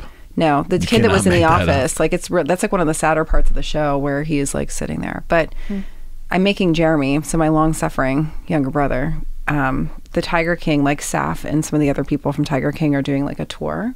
Oh, And they're having it at the gotta be- Carnegie you Homestead gotta movie be theater. kidding November me. 18th. I am there, 7 Is p.m. Carol Baskin going to be No, there? Carol Baskin's Wait a too minute, busy what? to tour, What is and she's happening? set up. Oh, it's So this is like Yeah, the dude with road like tour. the 2 fake legs, I think, is going to be It's there. the ancillary characters Yeah. out there making their money train. Yeah, so there's like a whole bunch of them that are touring, and like, I mean, I guess other people besides me must want to go, but I had to do some pretty strong Oh like my guilt. I gosh, was like, that is Jeremy, it's my hysterical. birthday. I'm buying That tickets. is You have to come. hysterical. Because he actually like watched it, but I'm like psyched. November 18th. Coming to See, Pittsburgh. Don't you think the pandemic, people look back on it, it's going to be directly linked to Tiger King? I mean, we're going to think back on the That was pandemic definitely a and Tiger pivotal King. point. Kicked it off. But it was Pivotal fun for point. people. It was History books. distracting and gross It was and weird needed. and It was yeah. needed. Right. Yeah, And it just then- happened to be. And that show probably wouldn't have done much had there not been a pandemic, would you guess? Because everybody was bored. Right. Yeah. I mean, you're right. I mean, would people have sought out that show under normal circumstances? It's freaky enough. I mean, the characters are so weird, and like the Vegas dude and his wife. Like I've read up on them like Oh after my the fact. Like, I got sucked right in. So like that dude's shady, and I don't know. I think that there's enough character development and weirdness that it eventually, like most of us, would have been curious enough to just like. And he was trying to film his own TV show in Joe amongst Exotic? of the Yeah. story, But right? you know, he had music videos, and he would make his like commercials. Like he would do his like videos for social like- media where he would like. Running for political office. Oh, he and did. stuff. So my little sister lives in Oklahoma and remembers him running for political office. Yeah, he's like, I mean, when you talk about egomaniac, like that dude, and his mind is limitless. And he might have been happy for most of all that existence, right? He might have been. He was singing Until the end. Until the end. doing meth, married to 2 dudes, wearing cool outfits, Right. hanging out with Like, tigers. I mean, come on, like it's like that. I mean, some of it was just hilarious. I like there was I a thought it lot was all of about staged in him the that I beginning. loved, like just his. I don't care. Well, he was brash, and he was very confident in his persona in the beginning. Yes. That to me was like an attractive thing to see in someone who's a marketer. He's marketing himself, and then it all went very sideways, real quick. Like, Yeah, well, the whole thing is sideways, but I mean, even Yeah. it still is like the dude Oh, in they're gonna Myrtle make Beach another that's still there. series? No, but like if you just think about the industries and how it talked about the industry of exotic animals and big cats, and like Yeah. the fact that you can go buy a tiger cheaper than you can get like a dog. Like, you know, you want a French bulldog, it's $5,000. You want a tiger, $1,200. What is that? Put it in your yard. It's not Hope legal, nobody tells though, on you. is it? Right? No. It's illegal, so that I should think. squelch it right there, right? Oh, come on. You can't hide a lion. Evidently, you can. Well, yeah, I guess. I don't know. I didn't get it. Do you think part of the success of that, oh gosh, how do I word this correctly? You never Hey, parsed your words before. I know, but like I'm trying to be better. That's That's the soundbite of the entire show right there, by the way. That the Trying to be better. spotlight on a certain subsection of America during this time in history, Okay. where a certain subsection of America was inflamed by Yes. one individual, does that have something to do with the success? Like, I understand the pandemic part, Yeah. but was it a part where normally maybe intellectual people wouldn't watch something like that, but it was almost a peek into And dysfunction. not only dysfunction, but this. I used to say, all right, then forget it. I'm not trying to be better, I guess. I always used to say we have Pittsburgh and Philly, and the rest is Alabama. You know what I mean? And then when we had that election, you began to understand, oh, that's our country. Right. Like the cities are these, you're exposed to things and things like that. So were there some of us that were so like unbelievably confused by what had happened in our political process that we were like, well, let's watch. Is this going to give us an answer? No. Give us maybe some answers. No, you don't think so? No, straight color. That was color.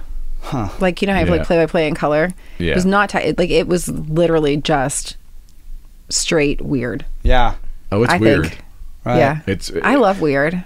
Yeah, weird's great. Weird's got its place. And I didn't watch it for that reason, but I'm like, I had to watch it. I watched it weeks later because I saw it evolving, and I thought my family and other real estate agents were out of their minds because I would peek in at the preview. I'm like, well, you want me to sit down and watch? This is like a combination of like Jerry Springer. Yes.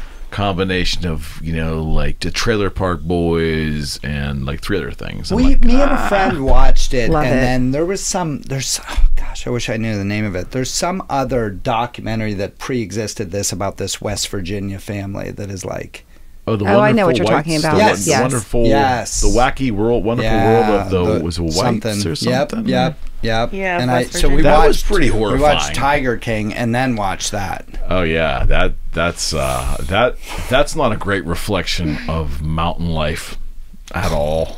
People in West Virginia were not happy that came out because bad stigma for the state. Sure, I think, which is already a struggling place. Yes, unfairly in times too. Yeah. Right, and it's such a small subsection. You know what I mean? It's like how, like, with people, like, with the Mormons and the, like, polygamists, and they're like, oh, it's like 0.1%, you know, but it's like those are the ones that are on TV. Oh, really? Oh, I didn't know that. It's like super small. Statistics. Well, I mean, I'm making them up. That's why she's so proficient at it. I am. I'm just going to keep doing it. But you believed me, which is awesome. You're very convincing. But no, it's very small subsections, right? Because even in Appalachian, like populations, I'm sure that they are like such a small minority. I think so. Well, I think that's the case with all stereotypes that we permeate in this country. It's never representative of a significant amount of the group that you're talking about. But that's what makes it interesting, because it's weird. It's not what we see every day. Mm-hmm. Oh, it's weird. All right. Yeah. All right. Break. I'm gonna come back and talk about success. Okay. So I know we went pretty detailed in the happiness quotient here. The other two topics I think we can meld together. The one was reality versus virtual reality, which you were kind of headed there, and I steered you back away from it. But is this virtual world we're living in either at the level of importance as the actual tangible physical world that we're here? Is it getting there? Has it supplanted it? And does it matter based upon demographics? And then at the same time, how does that dovetail into what your thoughts are on the concept of success? And how that plays out with demographics, and how that plays out with age differences, but what it means to you, and has that evolved and changed? So it's a lot on the table, but that's kind of where I'm at with it. Like the virtual world, it's not just a marketplace, it's everything now, it seems like. And it's like people live in their Instagram. They live. This show originated because it was online. And I guess you could say it's a Facebook show. It's where we got the traction initially. So Facebook's a social media thing. Like, did that? I mean, I would be a hypocrite to say that I can tame my own social media. I love it. I'm not gonna lie to you. It's been great for my business. In my prior business years before. So I mean, I don't know. Did we all watch The Social Dilemma? No. I have not. Wow. We should, huh? Yeah. That was the start of Facebook, right? The story. No, of it's the all story? of them. It's about the algorithms. Okay. I am a person who is aware what social media does to me, and I had to turn it off halfway through. See, and honestly, if I'm that's being pretty very deep. honest, It's intense. Okay. I expected that if I would watch it, I would have to change my behaviors and whatnot with regard to social media. And I was like, I'm not ready to. I'm not going to watch honest. it. That Yeah. is honest. Yeah. I probably I mean, am right there with you. That's part of I mean, that's part of the discussion is, like, there's people that don't have social media accounts. Yes. I mean, if I Do you know think anybody? personally, yeah, Dougie Fresh doesn't have one. Artist friend of mine. Did he ever have it? No, never has. And Diley never had one either. Like the guy who got me into the Vision Quest work. I know my very best friend on the face of the planet has never had a social media account and does not have a cell phone. Yeah, that's wild. Your happy friend? Is it the happy friend? No, not him. Okay. No, he actually Is has that social friend- media. He's got it in his cell phone. This gentleman is an executive for a major corporation, raised 4 kids, everything's copacetic and great, nice life. Wow. No Everyone in cell his phone. family's got all those things, but he That's does awesome. not have That's it awesome. and not interested in the That's slightest awesome. of it. Finds I- it all fodder. I don't think I would have if it wasn't from a marketing aspect where I'm always trying to do new ventures and things like that. People I don't. always say that, though. I say that Yeah. too. Well, Really? I wasn't a realtor. I wouldn't have social media. Yeah. Bullshit. Yeah, I know I'd have it. I think I would give it up. I think Really? it would- You yeah, think? Absolutely. You think? Because you're Absolutely. nebby. Well, I am want. nebby. Me too. I'm nosy. I want an assistant because Well, then they don't- can do it. Don't we all? But then they can do it. Like if they can do it, you do it.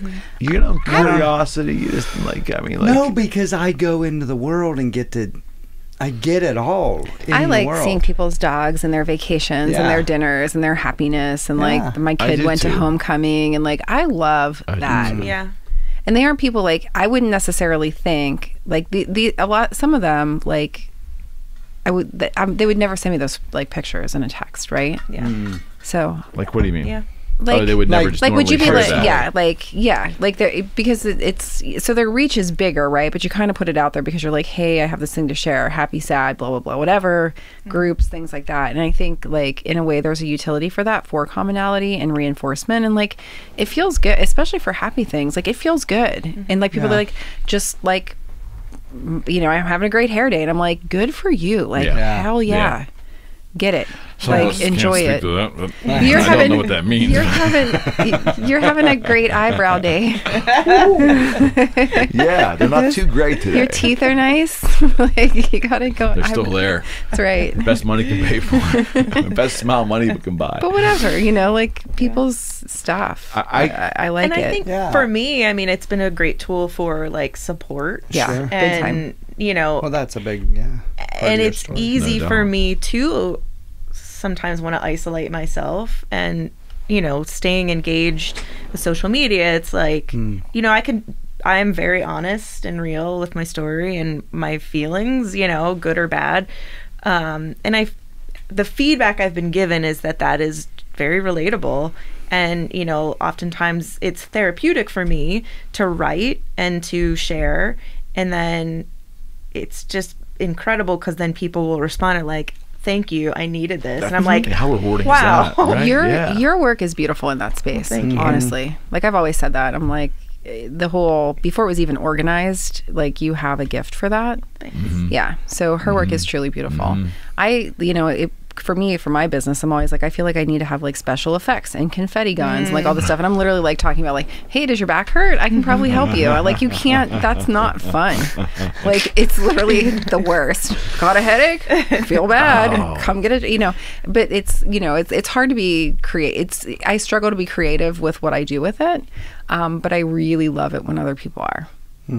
I get that because I am told multiple times that I have this like social media thing. You're having fun with it, Eric, and you're out there, but you don't encourage more real estate business with it. You need to show more pictures of you at closings and you doing this and that. And I just find like life, I can do it once in a while if something's really funny.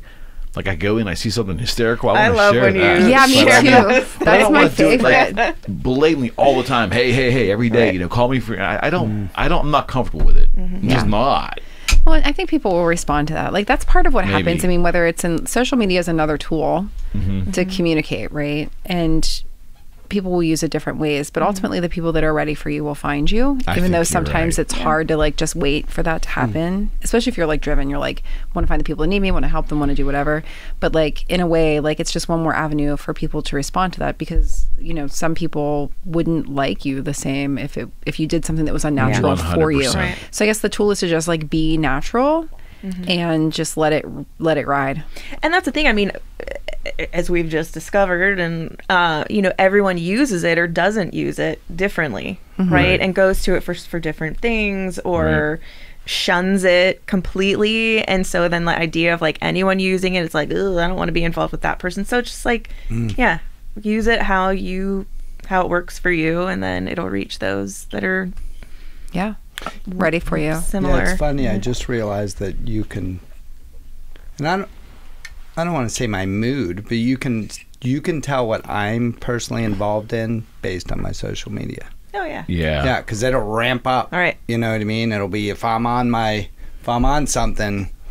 Yeah, everybody's going to find out about it. I mean, but that's pretty life. transparent, though, just conversations you're having with other people. That's what's hot for you. Yeah. So that's what I think that's real. Well, I think it's nice too, even how you were talking about the go back and look at the Amazon thing, even to watch, because I'm again aware of the social media, so to watch my path of, less selfies and more reaching out to the world. And I it don't think probably people is do that directly enough. related to like the Vision Quest work, is like whoomp, like a quick shift. And then I'll have friends who'll be like, no one wants to see all those quotes. And I'm like, yeah, they do. Some people do. Yeah. And see, let's talk about haters gonna hate. Well, let's talk about that. Let's talk about Just that for keep a second. scrolling. There's quotes too. Haters gonna hate. So, yes. Is it really anyone's business to comment or criticize directly to the person about what they are doing with their social media? I mean, it's really, they're allowed to. I'm not saying you can't criticize someone, but in reality, like, that is their online diary of their life. If they use it that way, it's their, not right's a funny word, but it's theirs to use any way they want, and not hurting anybody. Just scroll away, right? Yeah. It's not for every. I mean, there's things I see that are cringeworthy out there. I'm hoping I'm not putting cringeworthy out, but then again, I hear my mother. I guess I am putting some cringeworthy stuff out there, But there's something about what I want more than anything in my life, besides the happiness and safety of my family and friends. I want authenticity. So I am not going to pretend to be somebody I'm not. And who you see on social media will be the person you will meet. I may be the right realtor for you. There's a good chance I'm not your guy. I'm good with it. I'm not gonna, some people aren't gonna dig me. I might not be a good friend for certain people. I get it. That's okay. I'm all right with it. I don't need, which has changed, because I used to want to please everybody. I just don't care anymore. I know it sounds crazy, but I just don't. I dig what I dig. I don't think it's offensive. I don't find it offensive, but to offend somebody, it's not my problem. I think that's I hate liberating. I feel like shots have been fired. No. Oh, no. Oh, no. I'm talking about just like things like music that I like, because people will pick out like these crazy, you're supposed to like a certain type of music or a certain type of car, or everybody's in groups and things, and I don't. Do you belong to any groups on? Yes. You do. Oh yeah. See, I belong to not one. Not one. I love the groups. I don't go into. I probably, maybe I should. I just don't. I don't know. I don't feel myself compelled to go into groups for specific things, and I look around, but I don't ever find myself contributing. That's just Facebook, right? Is the one with the groups. I guess I'm just primarily like Instagram mostly. Okay. Like you see me post stuff on Facebook. That's through Instagram. That's interesting. I don't like your age, Facebook. For your age, that's very interesting. Facebook is not a good situation. The election, I was like, I'm good. I am good. Because, I mean, that's your question of, like, does anyone have the right to comment on... Right's difficult, but I know that, like, I've had people, your sister being one of them, when I had posted something that was out of ignorance, it was the when everything was happening with like George Floyd, I was like, whoop, not my white guy, like grew up in McKenna, like not my fight, and Britt was like, not directly to me, but on, hey, if you're quiet right now, you shouldn't be, and I was like, oh, maybe she's right. But me being the like Libra balance person was like, all lives matter. I didn't know. But then I had friends sidebar me, not in the post. I had friends private message me and be like, "This is why," which I think is more of a beautiful way to go about it, rather than publicly blast somebody. I think that that is more issue specific. So there's probably lots of issues that people can interact with on things, which I welcome. The comment I was saying is when you have people to make blanket statements, oh, you share too much of your private life online. Just because you're not comfortable doing that, which is cool, don't think that we should. That's what I was meaning. Like, that's the kind of like negative feedback. I'm not specific to, I want that. I want to hear it all on everything, but to make a blanket statement that somebody's sharing too much of their life, it's your life.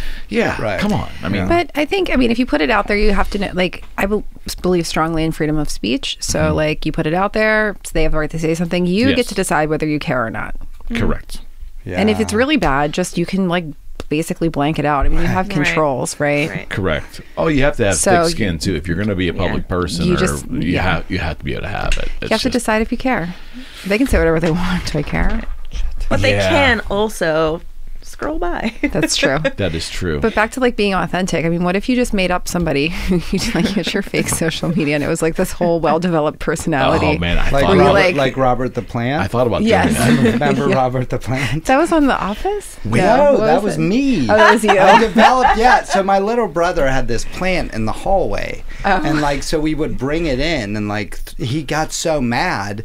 So if I do something out of fun and it upsets you, you shouldn't tell me, because then I'm going to make it. So we had games. He was in New York one time, and me and Alicia like threw a party, and she brought over her plants. We had like lines of Miracle Grow on the table, like literally. I photoshopped like Kate Moss into the pictures and stuff. And he had this whole person. He had a Facebook, and like I would message people, and people are like, oh, we should do a shoot sometime, because this is when I was doing photography, and people would be like, message back, and I would then message back, I'm a plant. But he still gets happy birthdays. It was so much fun. We had so much fun, and it was even better because we got to drive my little brother crazy a little bit. Like fake profiles. The other day I was walking thinking to myself, man, what if you just made a fake? They really thought it through. You created this person, 47-year-old person, from, let's say, Boise, Idaho. Just created this whole fictional person, spent some real time with it, developed it, curated photos to tell the story. You could do that.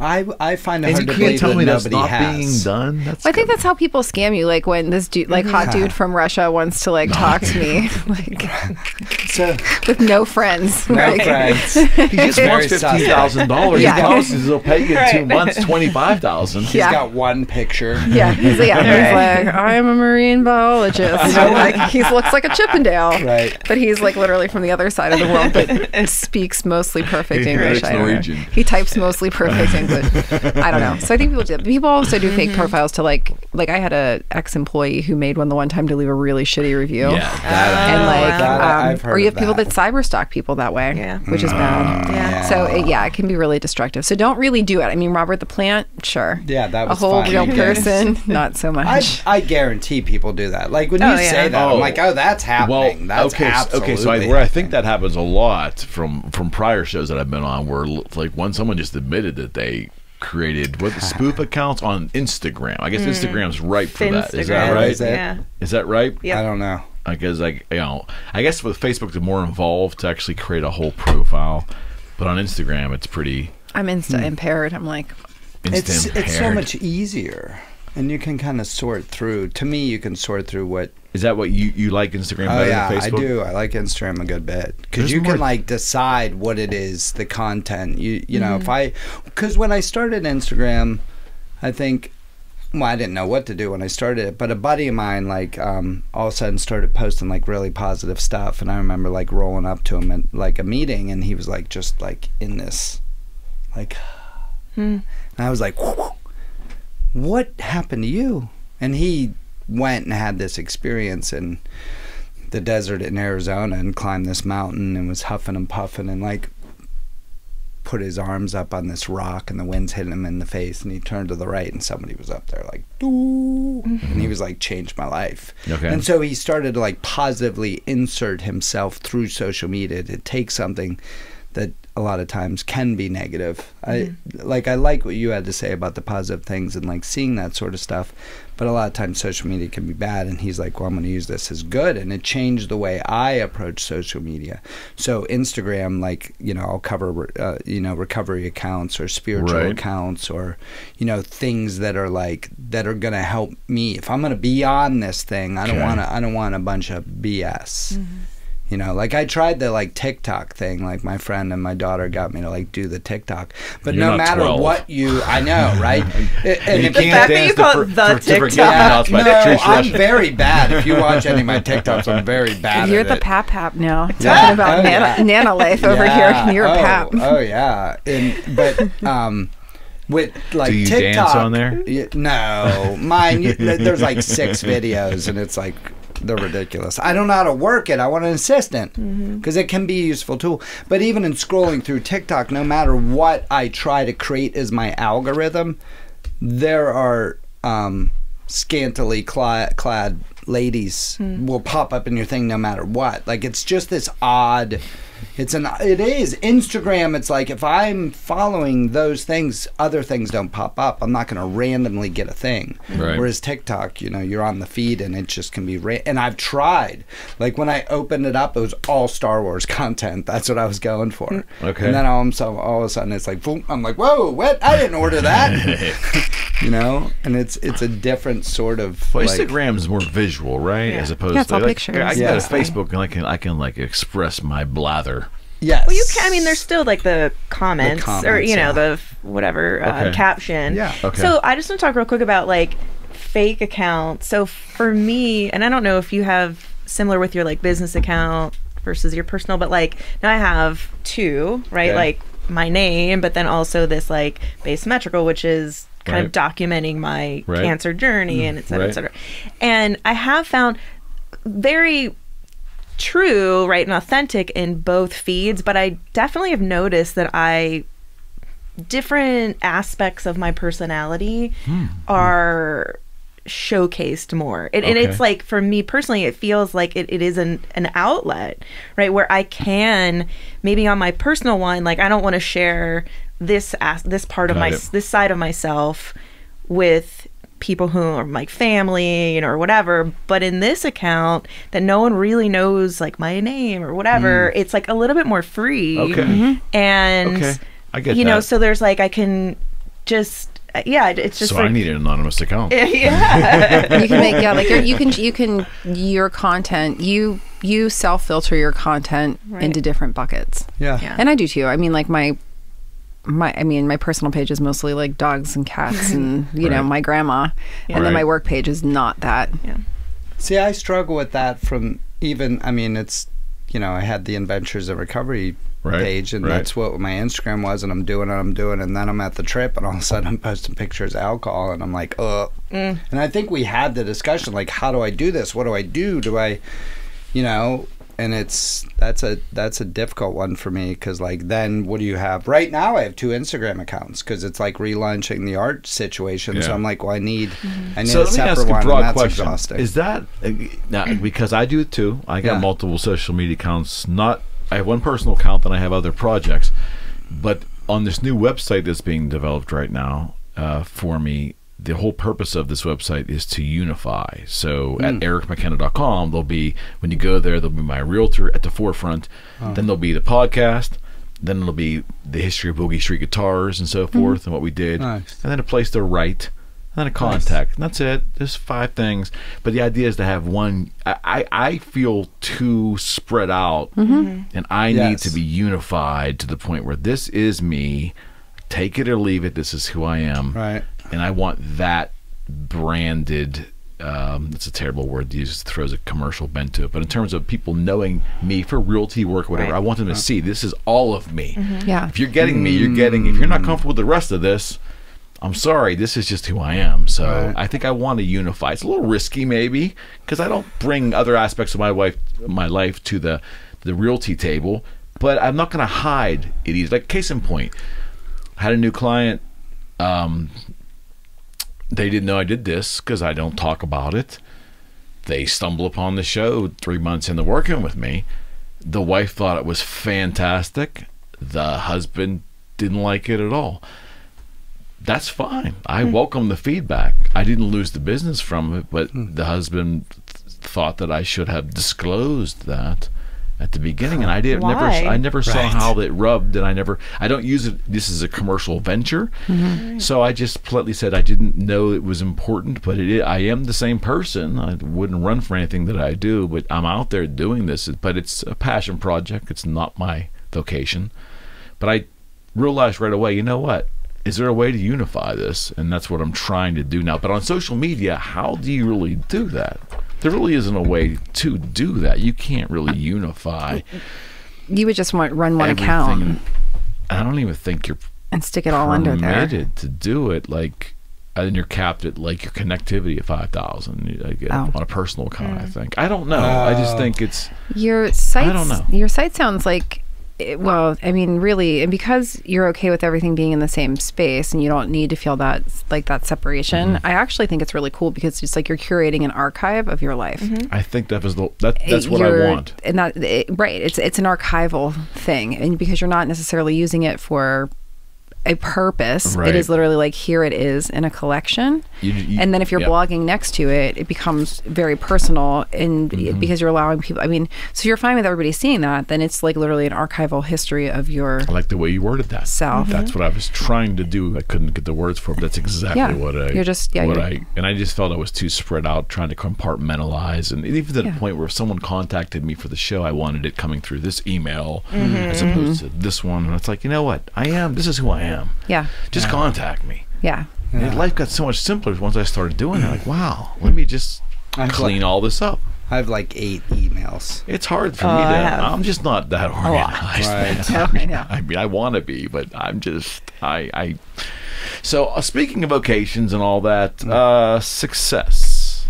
Let's banter that around a little bit, because that has always puzzled me.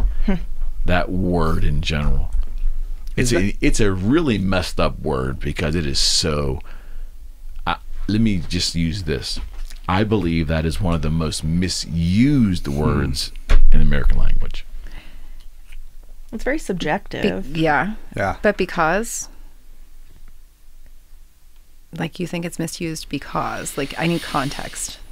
Okay, I think it's misused because I think at times it's used as a weapon. I think it's used as a measurement, a human measurement. I think it's used sometimes to use the language to dole out mind fucks to people. I think it's insidious sometimes because although people try to use it innocently, I think people can become obsessed with its meaning. And it leads to the word can lead to distortion of reality. I just think it's misused. Maybe not intentionally all the time misused, but it's just not a clearly defined word because it's very conceptual. And it's a marker. We use it as maybe not a marker, maybe money is a marker and some other things, maybe possessions are markers, but I think it's kind of a gauge, of your worth, Conceptually, I don't know. I'm not comfortable with the word. I never have been. But that's just me. Rachel, you said it's subjective. And yeah, I mean, just everyone, their measurement of success or their definition of success, or however when they think of the word and come up with an image in their head of like, this is what success is, I think that looks very different for everyone. So it can be difficult, right? And can leave you feeling like, well, wait a minute, have I attained success? I'm not really sure. Do I want to attain success? Because how that person sees the attainment of it doesn't feel, or, seems yucky to me. Exactly. Yeah. Or almost like it's final. Yeah. Like when you're successful, then what happened? Right. Ooh, that's good. Then Yeah, everything will be Or it's a then I'll be constantly, happy. and if it's not final, then it's a constantly moving target, which Yeah. is its own mind fuck. Because you're like, Oh. I was successful yesterday, so I got to start over and be a different success today. Long-term success, short-term success. Sometimes successful is just getting to the bathroom without peeing your pants. I mean, there's all kinds of successes, right? That is a good goal. We're getting older. Just thinking about Wisconsin. Stop. Don't. But that was that They're pre-turning. hiding something from us, buddy. Was that pre-turning on the recording where we were talking about that? Yeah. One thing that's always bothered me is that the question of what do you do? You know what I mean? When someone Like, asks yeah. what do you do? It's like Your occupation. Yeah, because it's directly related to Interesting. You know, I and hate I that remember seeing that. question. I posted it today. Going back to social media, what do you do? I'm trying to raise the vibration of humanity. Is that a good enough answer for you? It's good enough for How me. does that That's very work? interesting. I like that. Well, but somebody told me that. So, a young woman that used to work for me, her boyfriend was from Australia and was here to work for a big company. And she said, there they don't ask that. Like, it's like, what's your name? What do you do? And she's like, it's like a question that's like way later, if it even happens at all, because they'll talk about a million other things. That's so so I think cool. that's an American That's so cool. thing. Perhaps. At least her opinion on it was that. That doesn't surprise me at all. The next thing is going to be in this country. It's coming. It's what's your name? What do you do? Who'd you vote for? That's how screwed up we are. Yeah. That's don't laugh. I think that's what the next generation may be dealing with, because supposedly that became an identity. That's a whole other rabbit hole to go through. There's a lot of that on online dating and well, yeah, there you go. That becomes a litmus test. What? You know? Really? Yeah. Oh God. Oh yes, absolutely. To know what your philosophy, your political philosophy is. Yeah. I have. Yes. Hey, What is I that? have customers. Well, I understand it almost in dating. I get. Yeah. I can see some valid indications as to why a passionate person in either direction would want to be matched up with their own kind in terms of political philosophy. But I don't appreciate getting that when I go on a new business interview. Sure. To the point where now I can walk away. I have enough business and enough maturity in my own practice that I can walk away if I choose to and not answer and say, you know what, if it's going to be an issue that I'd rather, maybe I'm not the right person for you. I can have the freedom to do that now. Didn't early on. But that's a condition. I don't know if you feel it in your practice at all. I don't. Okay, that's good. Thank God. But for what I do, Yeah, but I feel like you're good with your boundaries in your practice now. Well, I hope that people feel like they would be accepted regardless of any of that. And that, because that's important. I mean, that's important to me. Like, and that's part of why, like, one of the beautiful things that we do is that we have the right to vote. Right. Or we have the right to worship how we choose. Right. We have the right to live how we want to live. And as long as it's not hurting other people. So I feel like I would hope that in my space, people would experience acceptance regardless of where they come from with that. I meant from like you personally as like a business Being owner, judged. doctor. Oh. You keep your own stuff. It's like I definitely think your space is a place where people can feel that, but I feel like you, because you have to. As a business owner. Well, you don't have to, but you can choose to. Right. And I think also, I do believe in moderation, right? I think too linear on one way or another is too much. I don't know. No, I laugh because, Yeah, you're not moderate. I'm bad at it. Yeah, bad at moderation. But but when it comes to that topic, I try to be moderate. Yeah.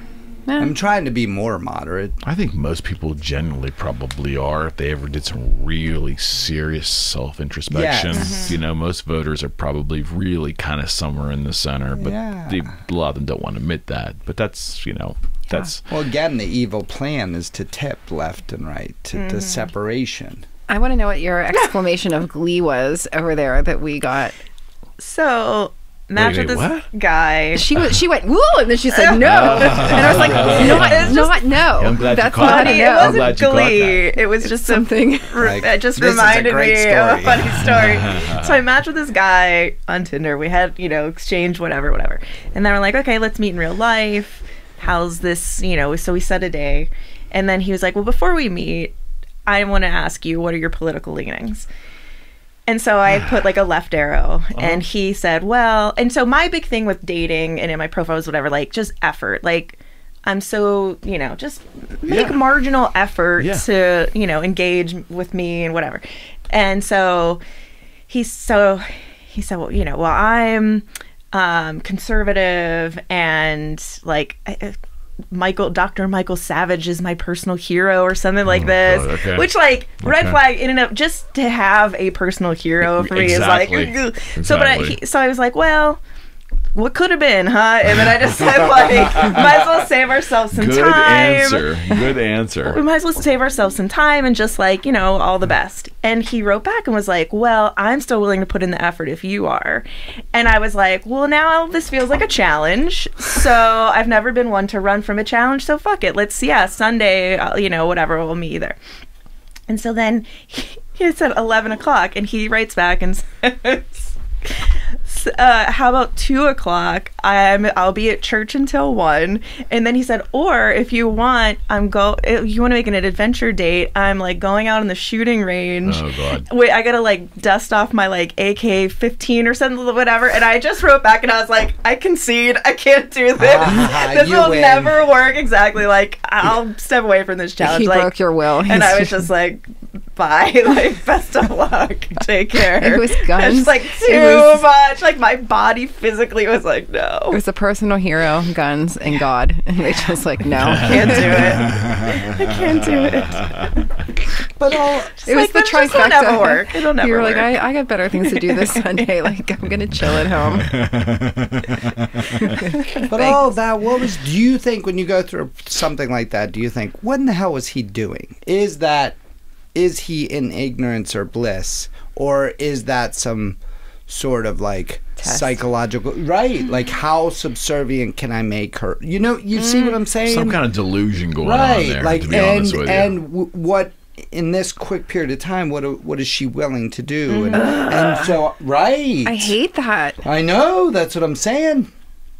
That's what I I'm see saying. what you're saying. There's a like, is he doing the litmus test to see how passive or like? Yeah, that's interesting. That's interesting. Maybe that's gross. Yes.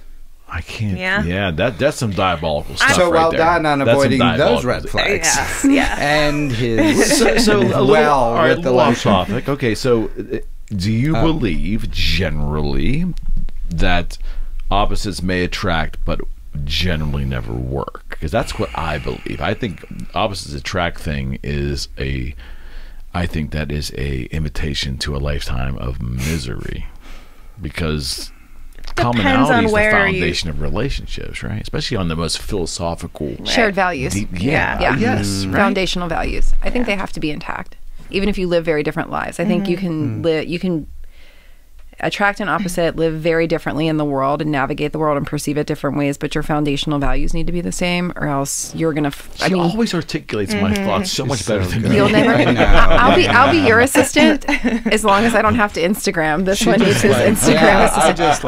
I'll help you wordsmith, but I'm definitely not touching the Instagram. I just verbally vomit to her or text vomit, and she's like, and I'm like, oh. Yeah. So well, what do you thanks. think? I guess it's one of my super always skills. this example, but I mean, Love you back. would you be? Let's just say that last exchange did not happen. So you went and probably uncovered all this later, but are you willing to be flexible to a degree if someone has a different political bent, or even maybe just slightly different than yours? Yeah, sure. Like, there's to a gotta be degree. a limit to some degree. Right. Yeah, to a degree, definitely.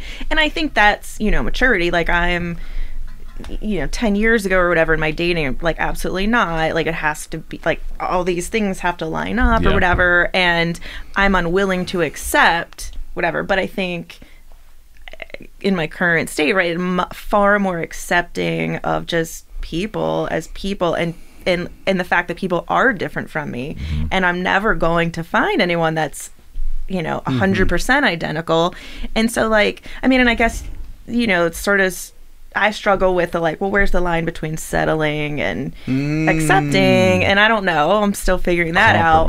But but yeah, for sure, to a degree, I'm You have to be willing to accept differences. Yeah. Well, and if your values match, right? So you value honesty, and you're like a huge communicator, and like you know that there's you want this deep, like where you want like that soul level whatever. And so like if that person had that, and they happen to like to go to church or wanted to shoot their guy, I mean, you'll have like probably some things around that, but I think that's like talking about like the matching, right? So you're prioritizing what's the levels of importance, right? For traits, and attributes. Yeah, like I've dated people, guys who do enjoy shooting or guns, or who are churchgoers, whatever. And yes, like that's fine. Religion's but that guy was just like all of it. Religion's got to be a tough one though, right? Because if you're not religiously congruent, either in your dislike of religion or your like of religion, I mean, wouldn't that be tough? No, I don't know. I think as long as you're accepting, right, what she was going to say. Yeah, as long as you're accepting of each other's beliefs and respectful of them, and don't try to force yours onto the other person. For me, I think it's okay. Okay. Yeah. Okay. I mean, I like my relationship is interesting because we have very similar shared values, like family, hard work, like like the stuff, being hands-on in the world, like that kind of thing. Okay. Religion, totally different. Like interesting. I'm Unitarian. Identify as Unitarian. Yeah. Because like I kind of like you do your stuff, and like he is very heavily Catholic and like is struggling with that because of whatever. Like we've had conversations like I'm pro-choice, he's pro-life. I'm like, we're never going to talk about this in a rational way, so like don't bring it up. Like we'll have stuff where like there's stuff on TV, and like then there has to be this conversation, and I'm like, if you come out of the basement talking like this, it's not going to go well. But you can do it, and I'll do me. And like you just that has got to be tough though, right? She's a rare bird. I mean, that's got to be tough. That's like, I feel like. No, I think it's quite simple. No, really? If lay the groundwork. No, I love what you're saying. Well, I mean, because people are going to be their people, and like if you love somebody and like their stuff, it's not harming any, and you're just different. But you like the stuff that really matters, like you can come together. Like I get that. And that's even friendships. I mean, think of like your friends. Yeah. Oh yeah. How many of your friends are really like you, and how many of them are different? And the ones that are different are cool. That's like the most amazing thing. Like I don't know why we're so hung up on differences being like this caustic thing. Like that's the craziest thing. Like I've been exposed to better music because diversity. I've been exposed to better movies, entertainment, and everything. I mean, I don't want to be around a bunch of people like me. Believe me, I'm nuts. I don't want to be around a lot of people just like me. I don't want to be in an echo chamber. I don't want to live that way. But there has to be, like, I think the biggest thing that comes into that discussion is respect, right? I respect your right to be how you are going to be, and I can see it and take from it what I choose, and vice versa, versus fighting with you about it and making you be like, no, you're wrong. Right. Well, yeah, if it's a point of being right and dying on that hill for your beliefs, at any cost, I mean, I have no interest in doing any of that. Ever with anybody. I mean, maybe I'm not principled enough. I don't know. I just don't. Not a battle I want to deal with. It's just not. But not with a spouse, not with a family member, friend. It's like to me, being right is not. There's no currency in that for me. But if you were, it would be successful. She would have been right. She did it. She did it. Success. I'm right. All right, back to success. We will go every direction but sideways. Don't avoid the success thing. They're coming at you, big boy. I'm on it. I dig that. Well, that's. But I think they all lump together, just like we just circle back, and how like you. I think you two are better at circling back. Maybe me and you are less. Everybody's hands are falling over. Yeah, I lost a pinky, so it's under the table. Symbolic. Not success. Symbolic sacrifice. He lost a pinky. Yeah, I know where it is. I just want to crawl and get it. This is wrong. It's symbolic. Yeah, if we were going to finally break one, it was going to be him. Yeah. Some Cirque du Soleil stuff. Oh, what? This will make you feel really pained. Like if you go like, let's do this kind of stuff. I mean, I hate it. That doesn't feel real good, does it, there, doctor? No. At all. That's no, I hate it. Stop it. That's a bad nightmare, right? It's form of torture. That's a bad nightmare. Peace. I think I'm at a point in my life right now, and it's been an accumulation of a lot of different things. But Doug asked me, because when I get involved in something, and I happily say this because I know that it's a virtue, I am maniacal in my work ethic. Okay. I can accomplish tremendous things because I just don't stop. You're driven. Very driven. Okay. Especially if it's something I'm passionate about. Okay. It's kind of like, and it gets me in trouble too, because I'm like, get the fuck out of my way. I don't care who you are. One of my employees from the trip was like, you know what I like about you? And he sent me this meme.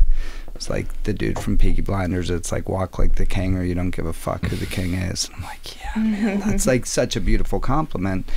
And so, you know, I'm being maniacal, and I see things down the road. Like, okay, well, this is what it will look like in 5 years, and this is how I treat the current situation of how it'll look, and it'll be.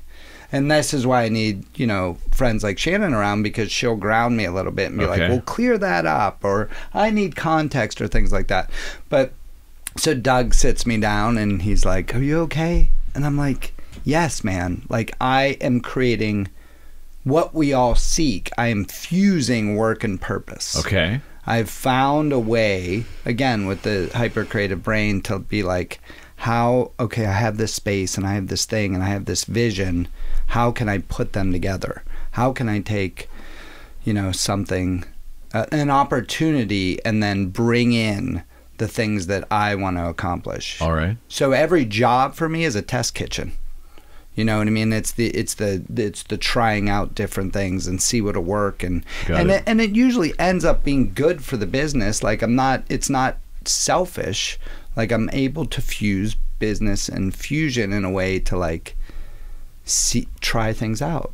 And now I'm able to, with my current situation, I'm able to bring in people I care about and allow them to do the same things. Because the owner saw what I did, believe in what the way in which I work. So he's at the current time giving me rope to like try something creative. So I'm just grabbing the people around me, and that's what Factory Artist was, man. When like Britt called me and let me do that photo shoot when I had no fashion photography experience, like that like inspired me, and then I wanted to help the other people or pay tribute to the people that had inspired me and allowed those things to come out.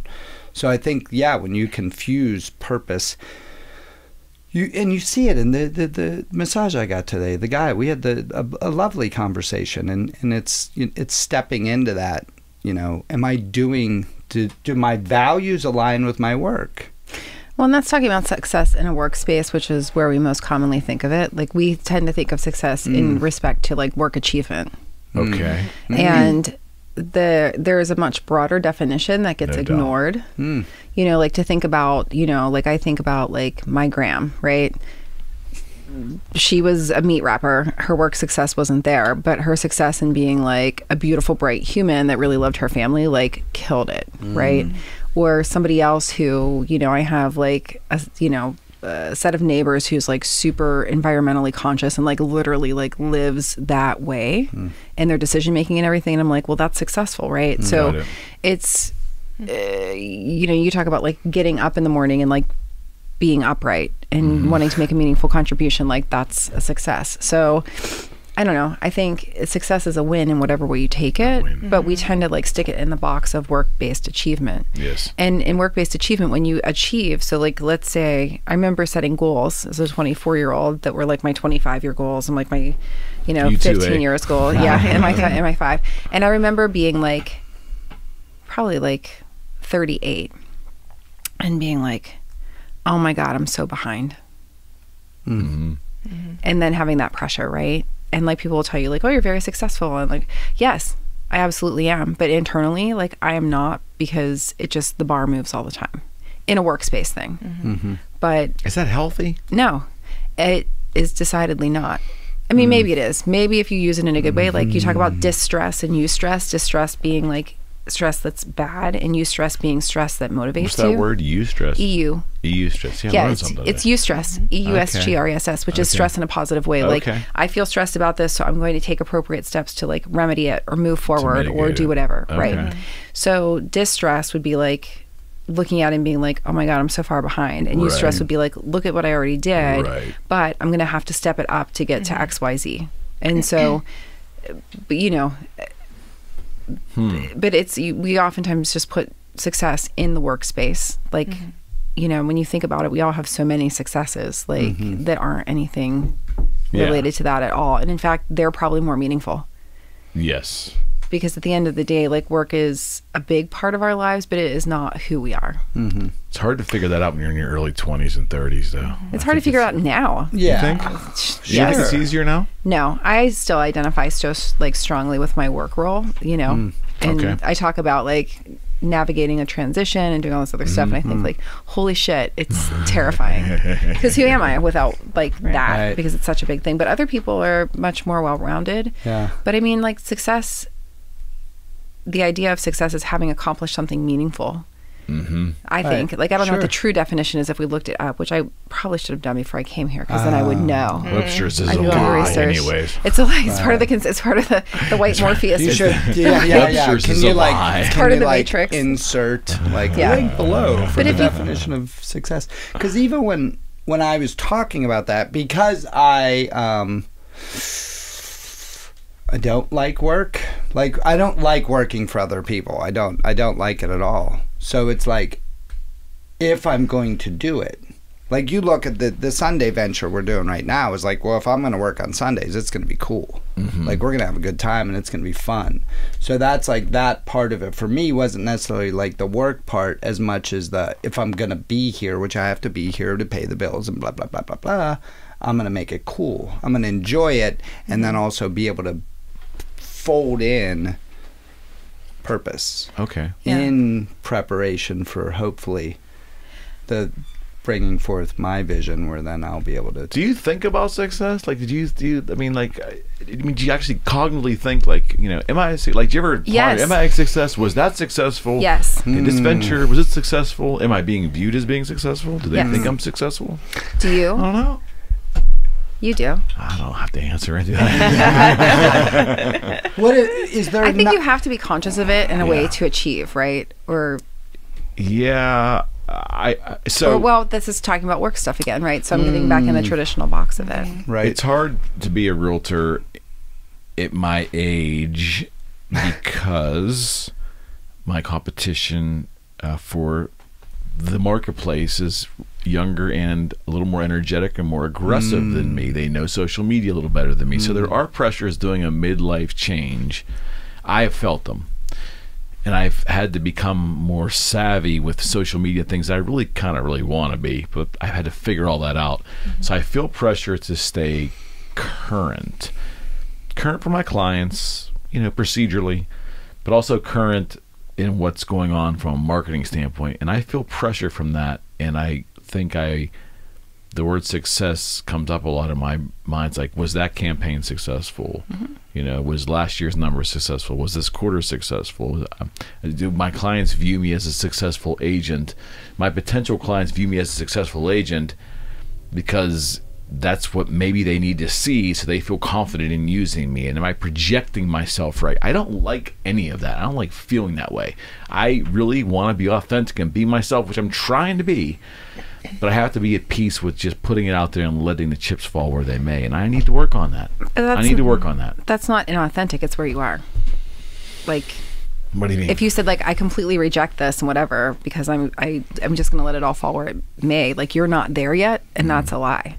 So, like, acknowledging that that's still there and, like, you're aware of it. You might not like it. Yeah. But it's real. I mean, who loves every part of themselves? Like, that's bullshit. I love all of me. Like, you would be so obnoxious. That would be you a would good be song. The worst. I love all of me for our rap at the end of the night. Like, I love all of me. Boop, boop. Conscious rap. Boop, boop. When you're little, you sing songs like that in school. Like, I mean, a lot of the stuff the kids sing is actually pretty uplifting. Oh my gosh. But so for me, like, I was never driven by, or I never had aspirations of being traditionally successful. Like, I was never like, oh, I want to be a doctor, I want to you know, be a lawyer or whatever. Like, she actually did it. Yeah. We all had that. She did it. That for me, like, I just wanted to be a mom and a wife. Right on. And like that was it for me. That's really what I wanted more than anything. That's the only thing that I knew I wanted. But it was like, well, I have to pay the bills, so of course I have to work. But I never identified with a job. And I also never knew, like there was a period of time where it was like, everyone, oh, you gotta find your passion. What's your passion? If you find your passion, you'll never work a day in your life. And I was like, oh, what the fuck my passion is? Like, I have no idea. I literally have no idea. And then one day I decided, I mean, after years of really struggling and fighting with it, I was like, my passion is trying new things and having new experiences, and like, doesn't have to be one thing. It can be a million things. So there's that, which I found tremendous peace with as far as like success in the traditional sense. But as far as success, yeah. Oh my God. That was so funny because this was geared up for that. I wanted somebody else's hand. Quotes. But being that, like, finding love in the traditional sense. Wait, do finding love. Let's do finding love. I'm gonna get my hand quotes. Finding love. Keep this by the ready. Was my goal, right? My life's goal, and it's so weird. Like, I've reflected on this a bunch. Like, I feel like finding love, you know, going through Tinder and all these things has been my life's work, and I'm still single. And, you know, I didn't have the children that I wanted to have, and I now won't have those children. And so in many ways, I'm constantly like, I'm a fucking failure, like an utter failure at something that seems like everyone else has it, or, you know, feels like, and this is like in my like really dark moments, right? But it's just like, oh, like, it's so easy for everyone else. Like, everyone's in these relationships and seemingly happy, and they have kids. Like, this person had kids. Like, why?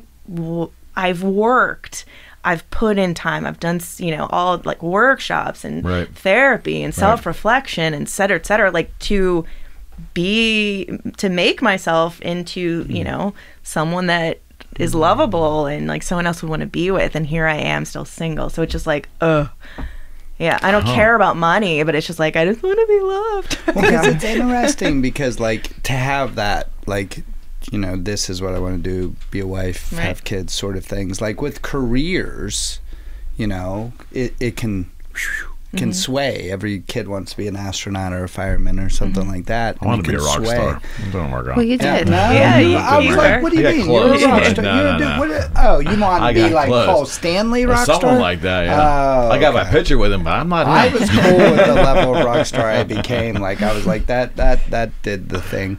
But even like what you're saying, part of the reason I told my current story of finding what I think is the one, I really do. I firmly believe that.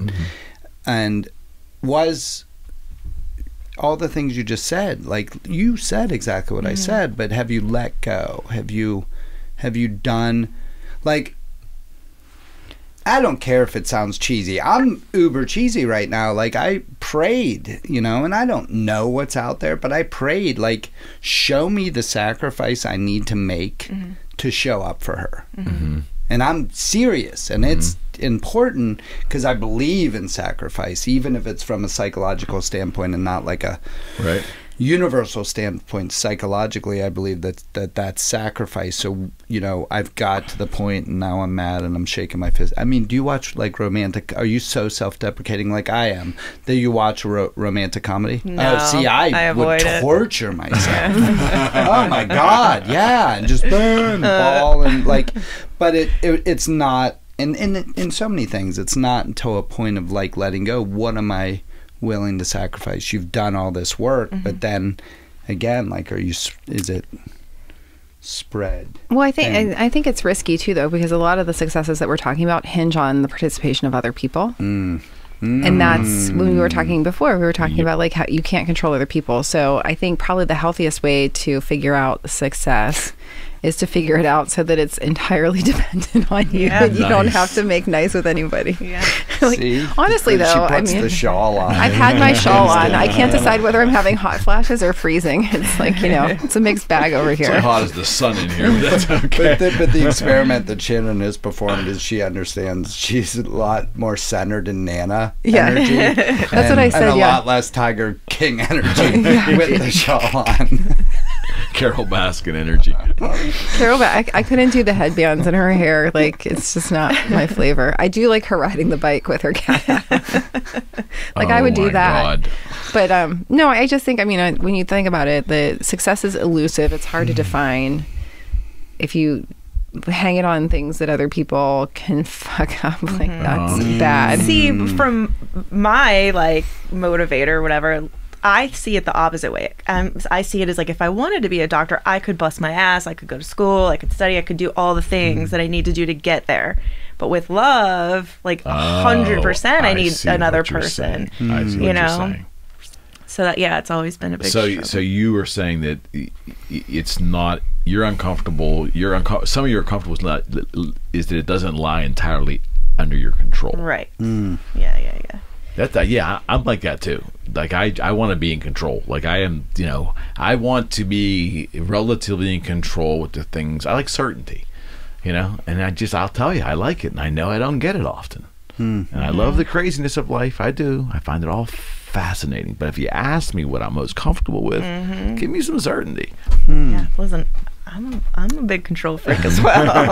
I mean, that's as honest as I can get. Yeah. I get it, and that dovetails in the success for me, because maybe success is me feeling more levels of control in my life and more levels of certainty. Maybe I view that as being success. I know this. For me, one of the big markers has always been to earn a living through my own endeavors without relying on a structure or organization to pay me on a weekly or monthly stipend. It's not for everybody. I didn't even think it was for me until I got a taste of it. But once I had a taste of it, that freedom was intoxicating. So that, whether I make a small amount or I have a great year, I'm still, if I step back from it, I'm doing it on my own without taking directives. So maybe that I can say is a level of quote unquote success that I am happy with. But is the reason you're happy with this that controlling it yourself gives you levels of freedom to be able to do other things to make yourself happy? Or is it, we are very similar. We have definitely the pirate energy. Yeah. Like, oh, fuck you. You know what I mean? So I want one of the costumes, actually. So when you make your fake profile, it is going to be a pirate. Talk like a pirate day. Yeah, exactly. But that's definitely, because when I say I don't want to work for somebody else, it's because it just doesn't work well so at some point. It's freeing me up to find other things that make me I'm asking. happy. Oh my, that's it.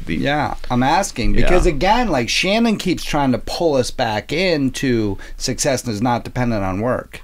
And you did a good job of that, but then there we go back to it. And even when she was saying it, I'm like, holy shit, what did I do? But then I was able to sit quietly and go, no, my answer was about, if I got to do this work, I'm pulling in purpose. I'm pulling in the things because if you see me in my environment when I'm on my thing, it's, this will come across conceited. It's infectious. It is. I get it. My vibrational energy is palpable when I'm in my thing. I get it. Yeah, it's like my magic zone, man. That's the other day, I was having a bad day, and I just literally shut my phone off and went home, and I played my acoustic guitar for about 40 minutes.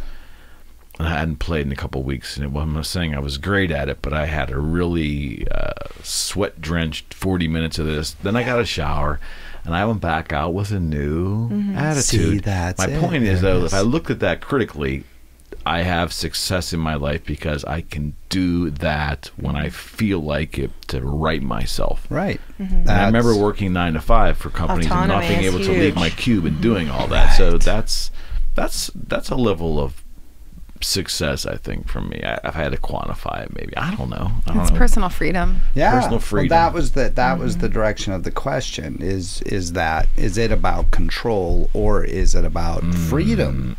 I mean, autonomy is huge, right? And I think, to go back to like the working from home and the people now getting used to that and having those freedoms. So it's like you could still get your work done, but yeah, you can step aside and play guitar for 10 minutes or whatever and resource yourself and regroup and then get back at it if you need to. And I think that's definitely something that people have found out, like, oh, this is kind of nice. It's like a new value. Helps. Yeah. And it makes me a better employee or, get things done more quickly or easily. Would working from home give people more success fulfillment? I mean, like, do you think that would they feel more successful if they were working from home, do you think? I think it depends on the personality. I think it would round out their definition.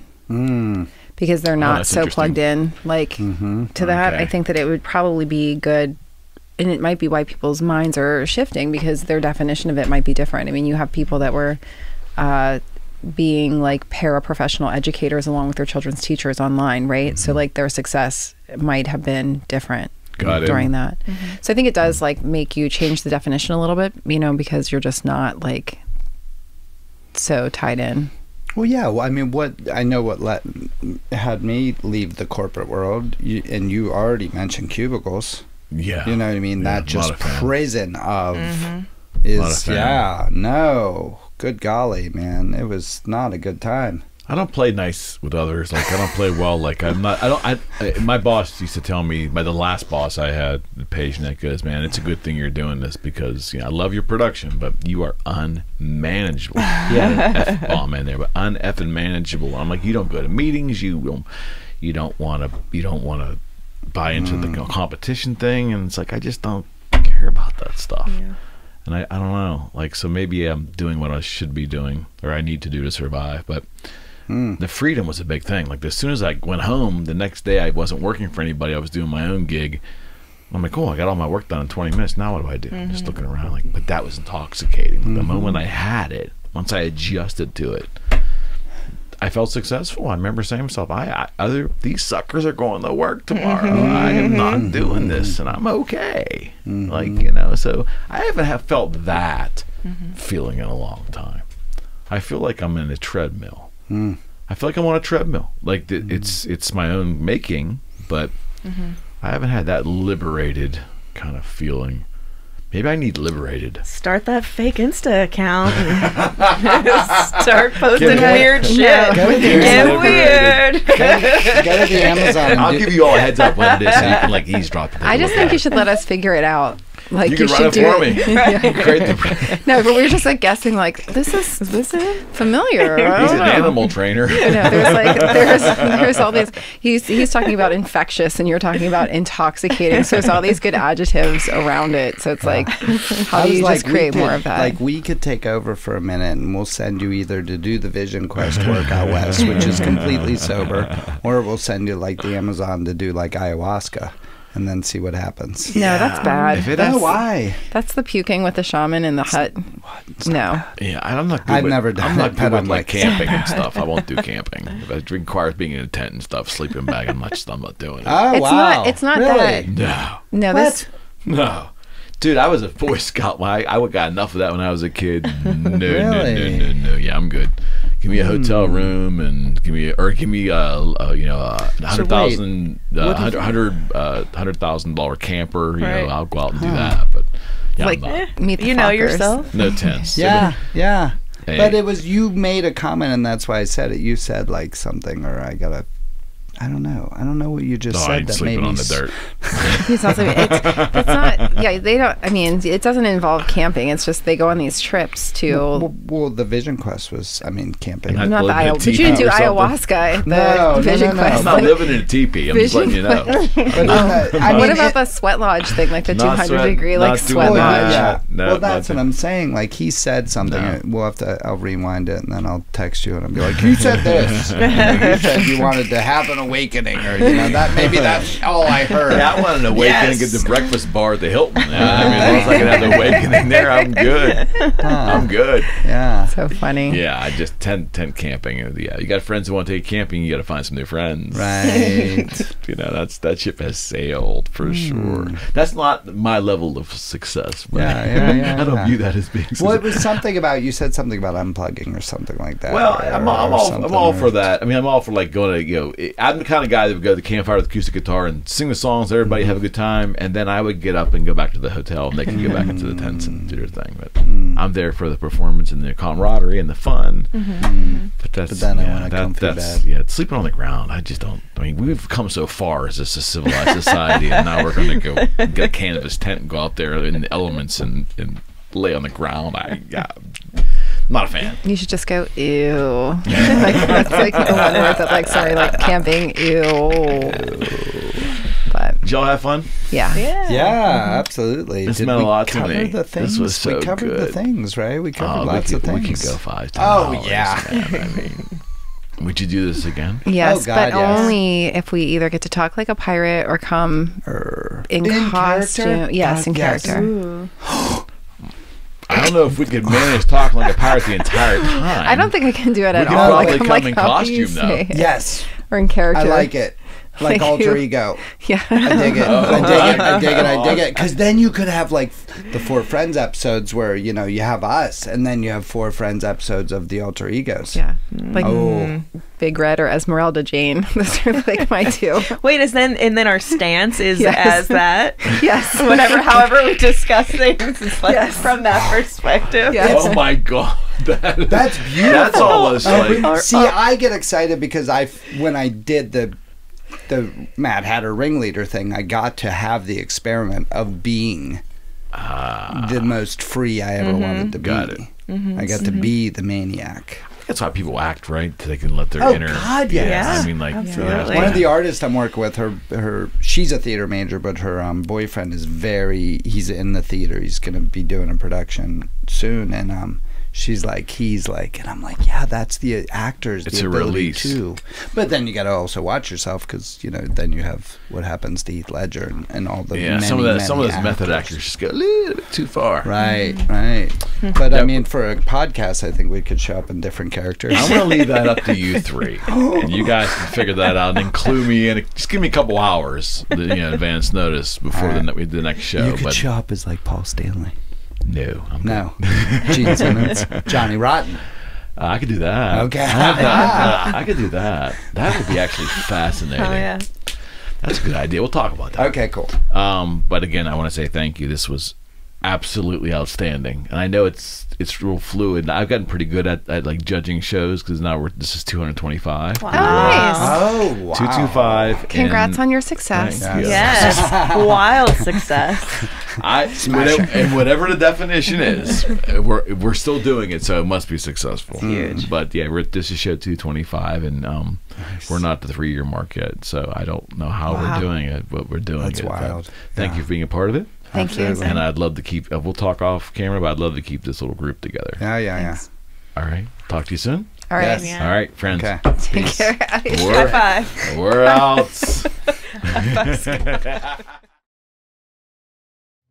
Hello, you're listening to the Eric McKenna Project.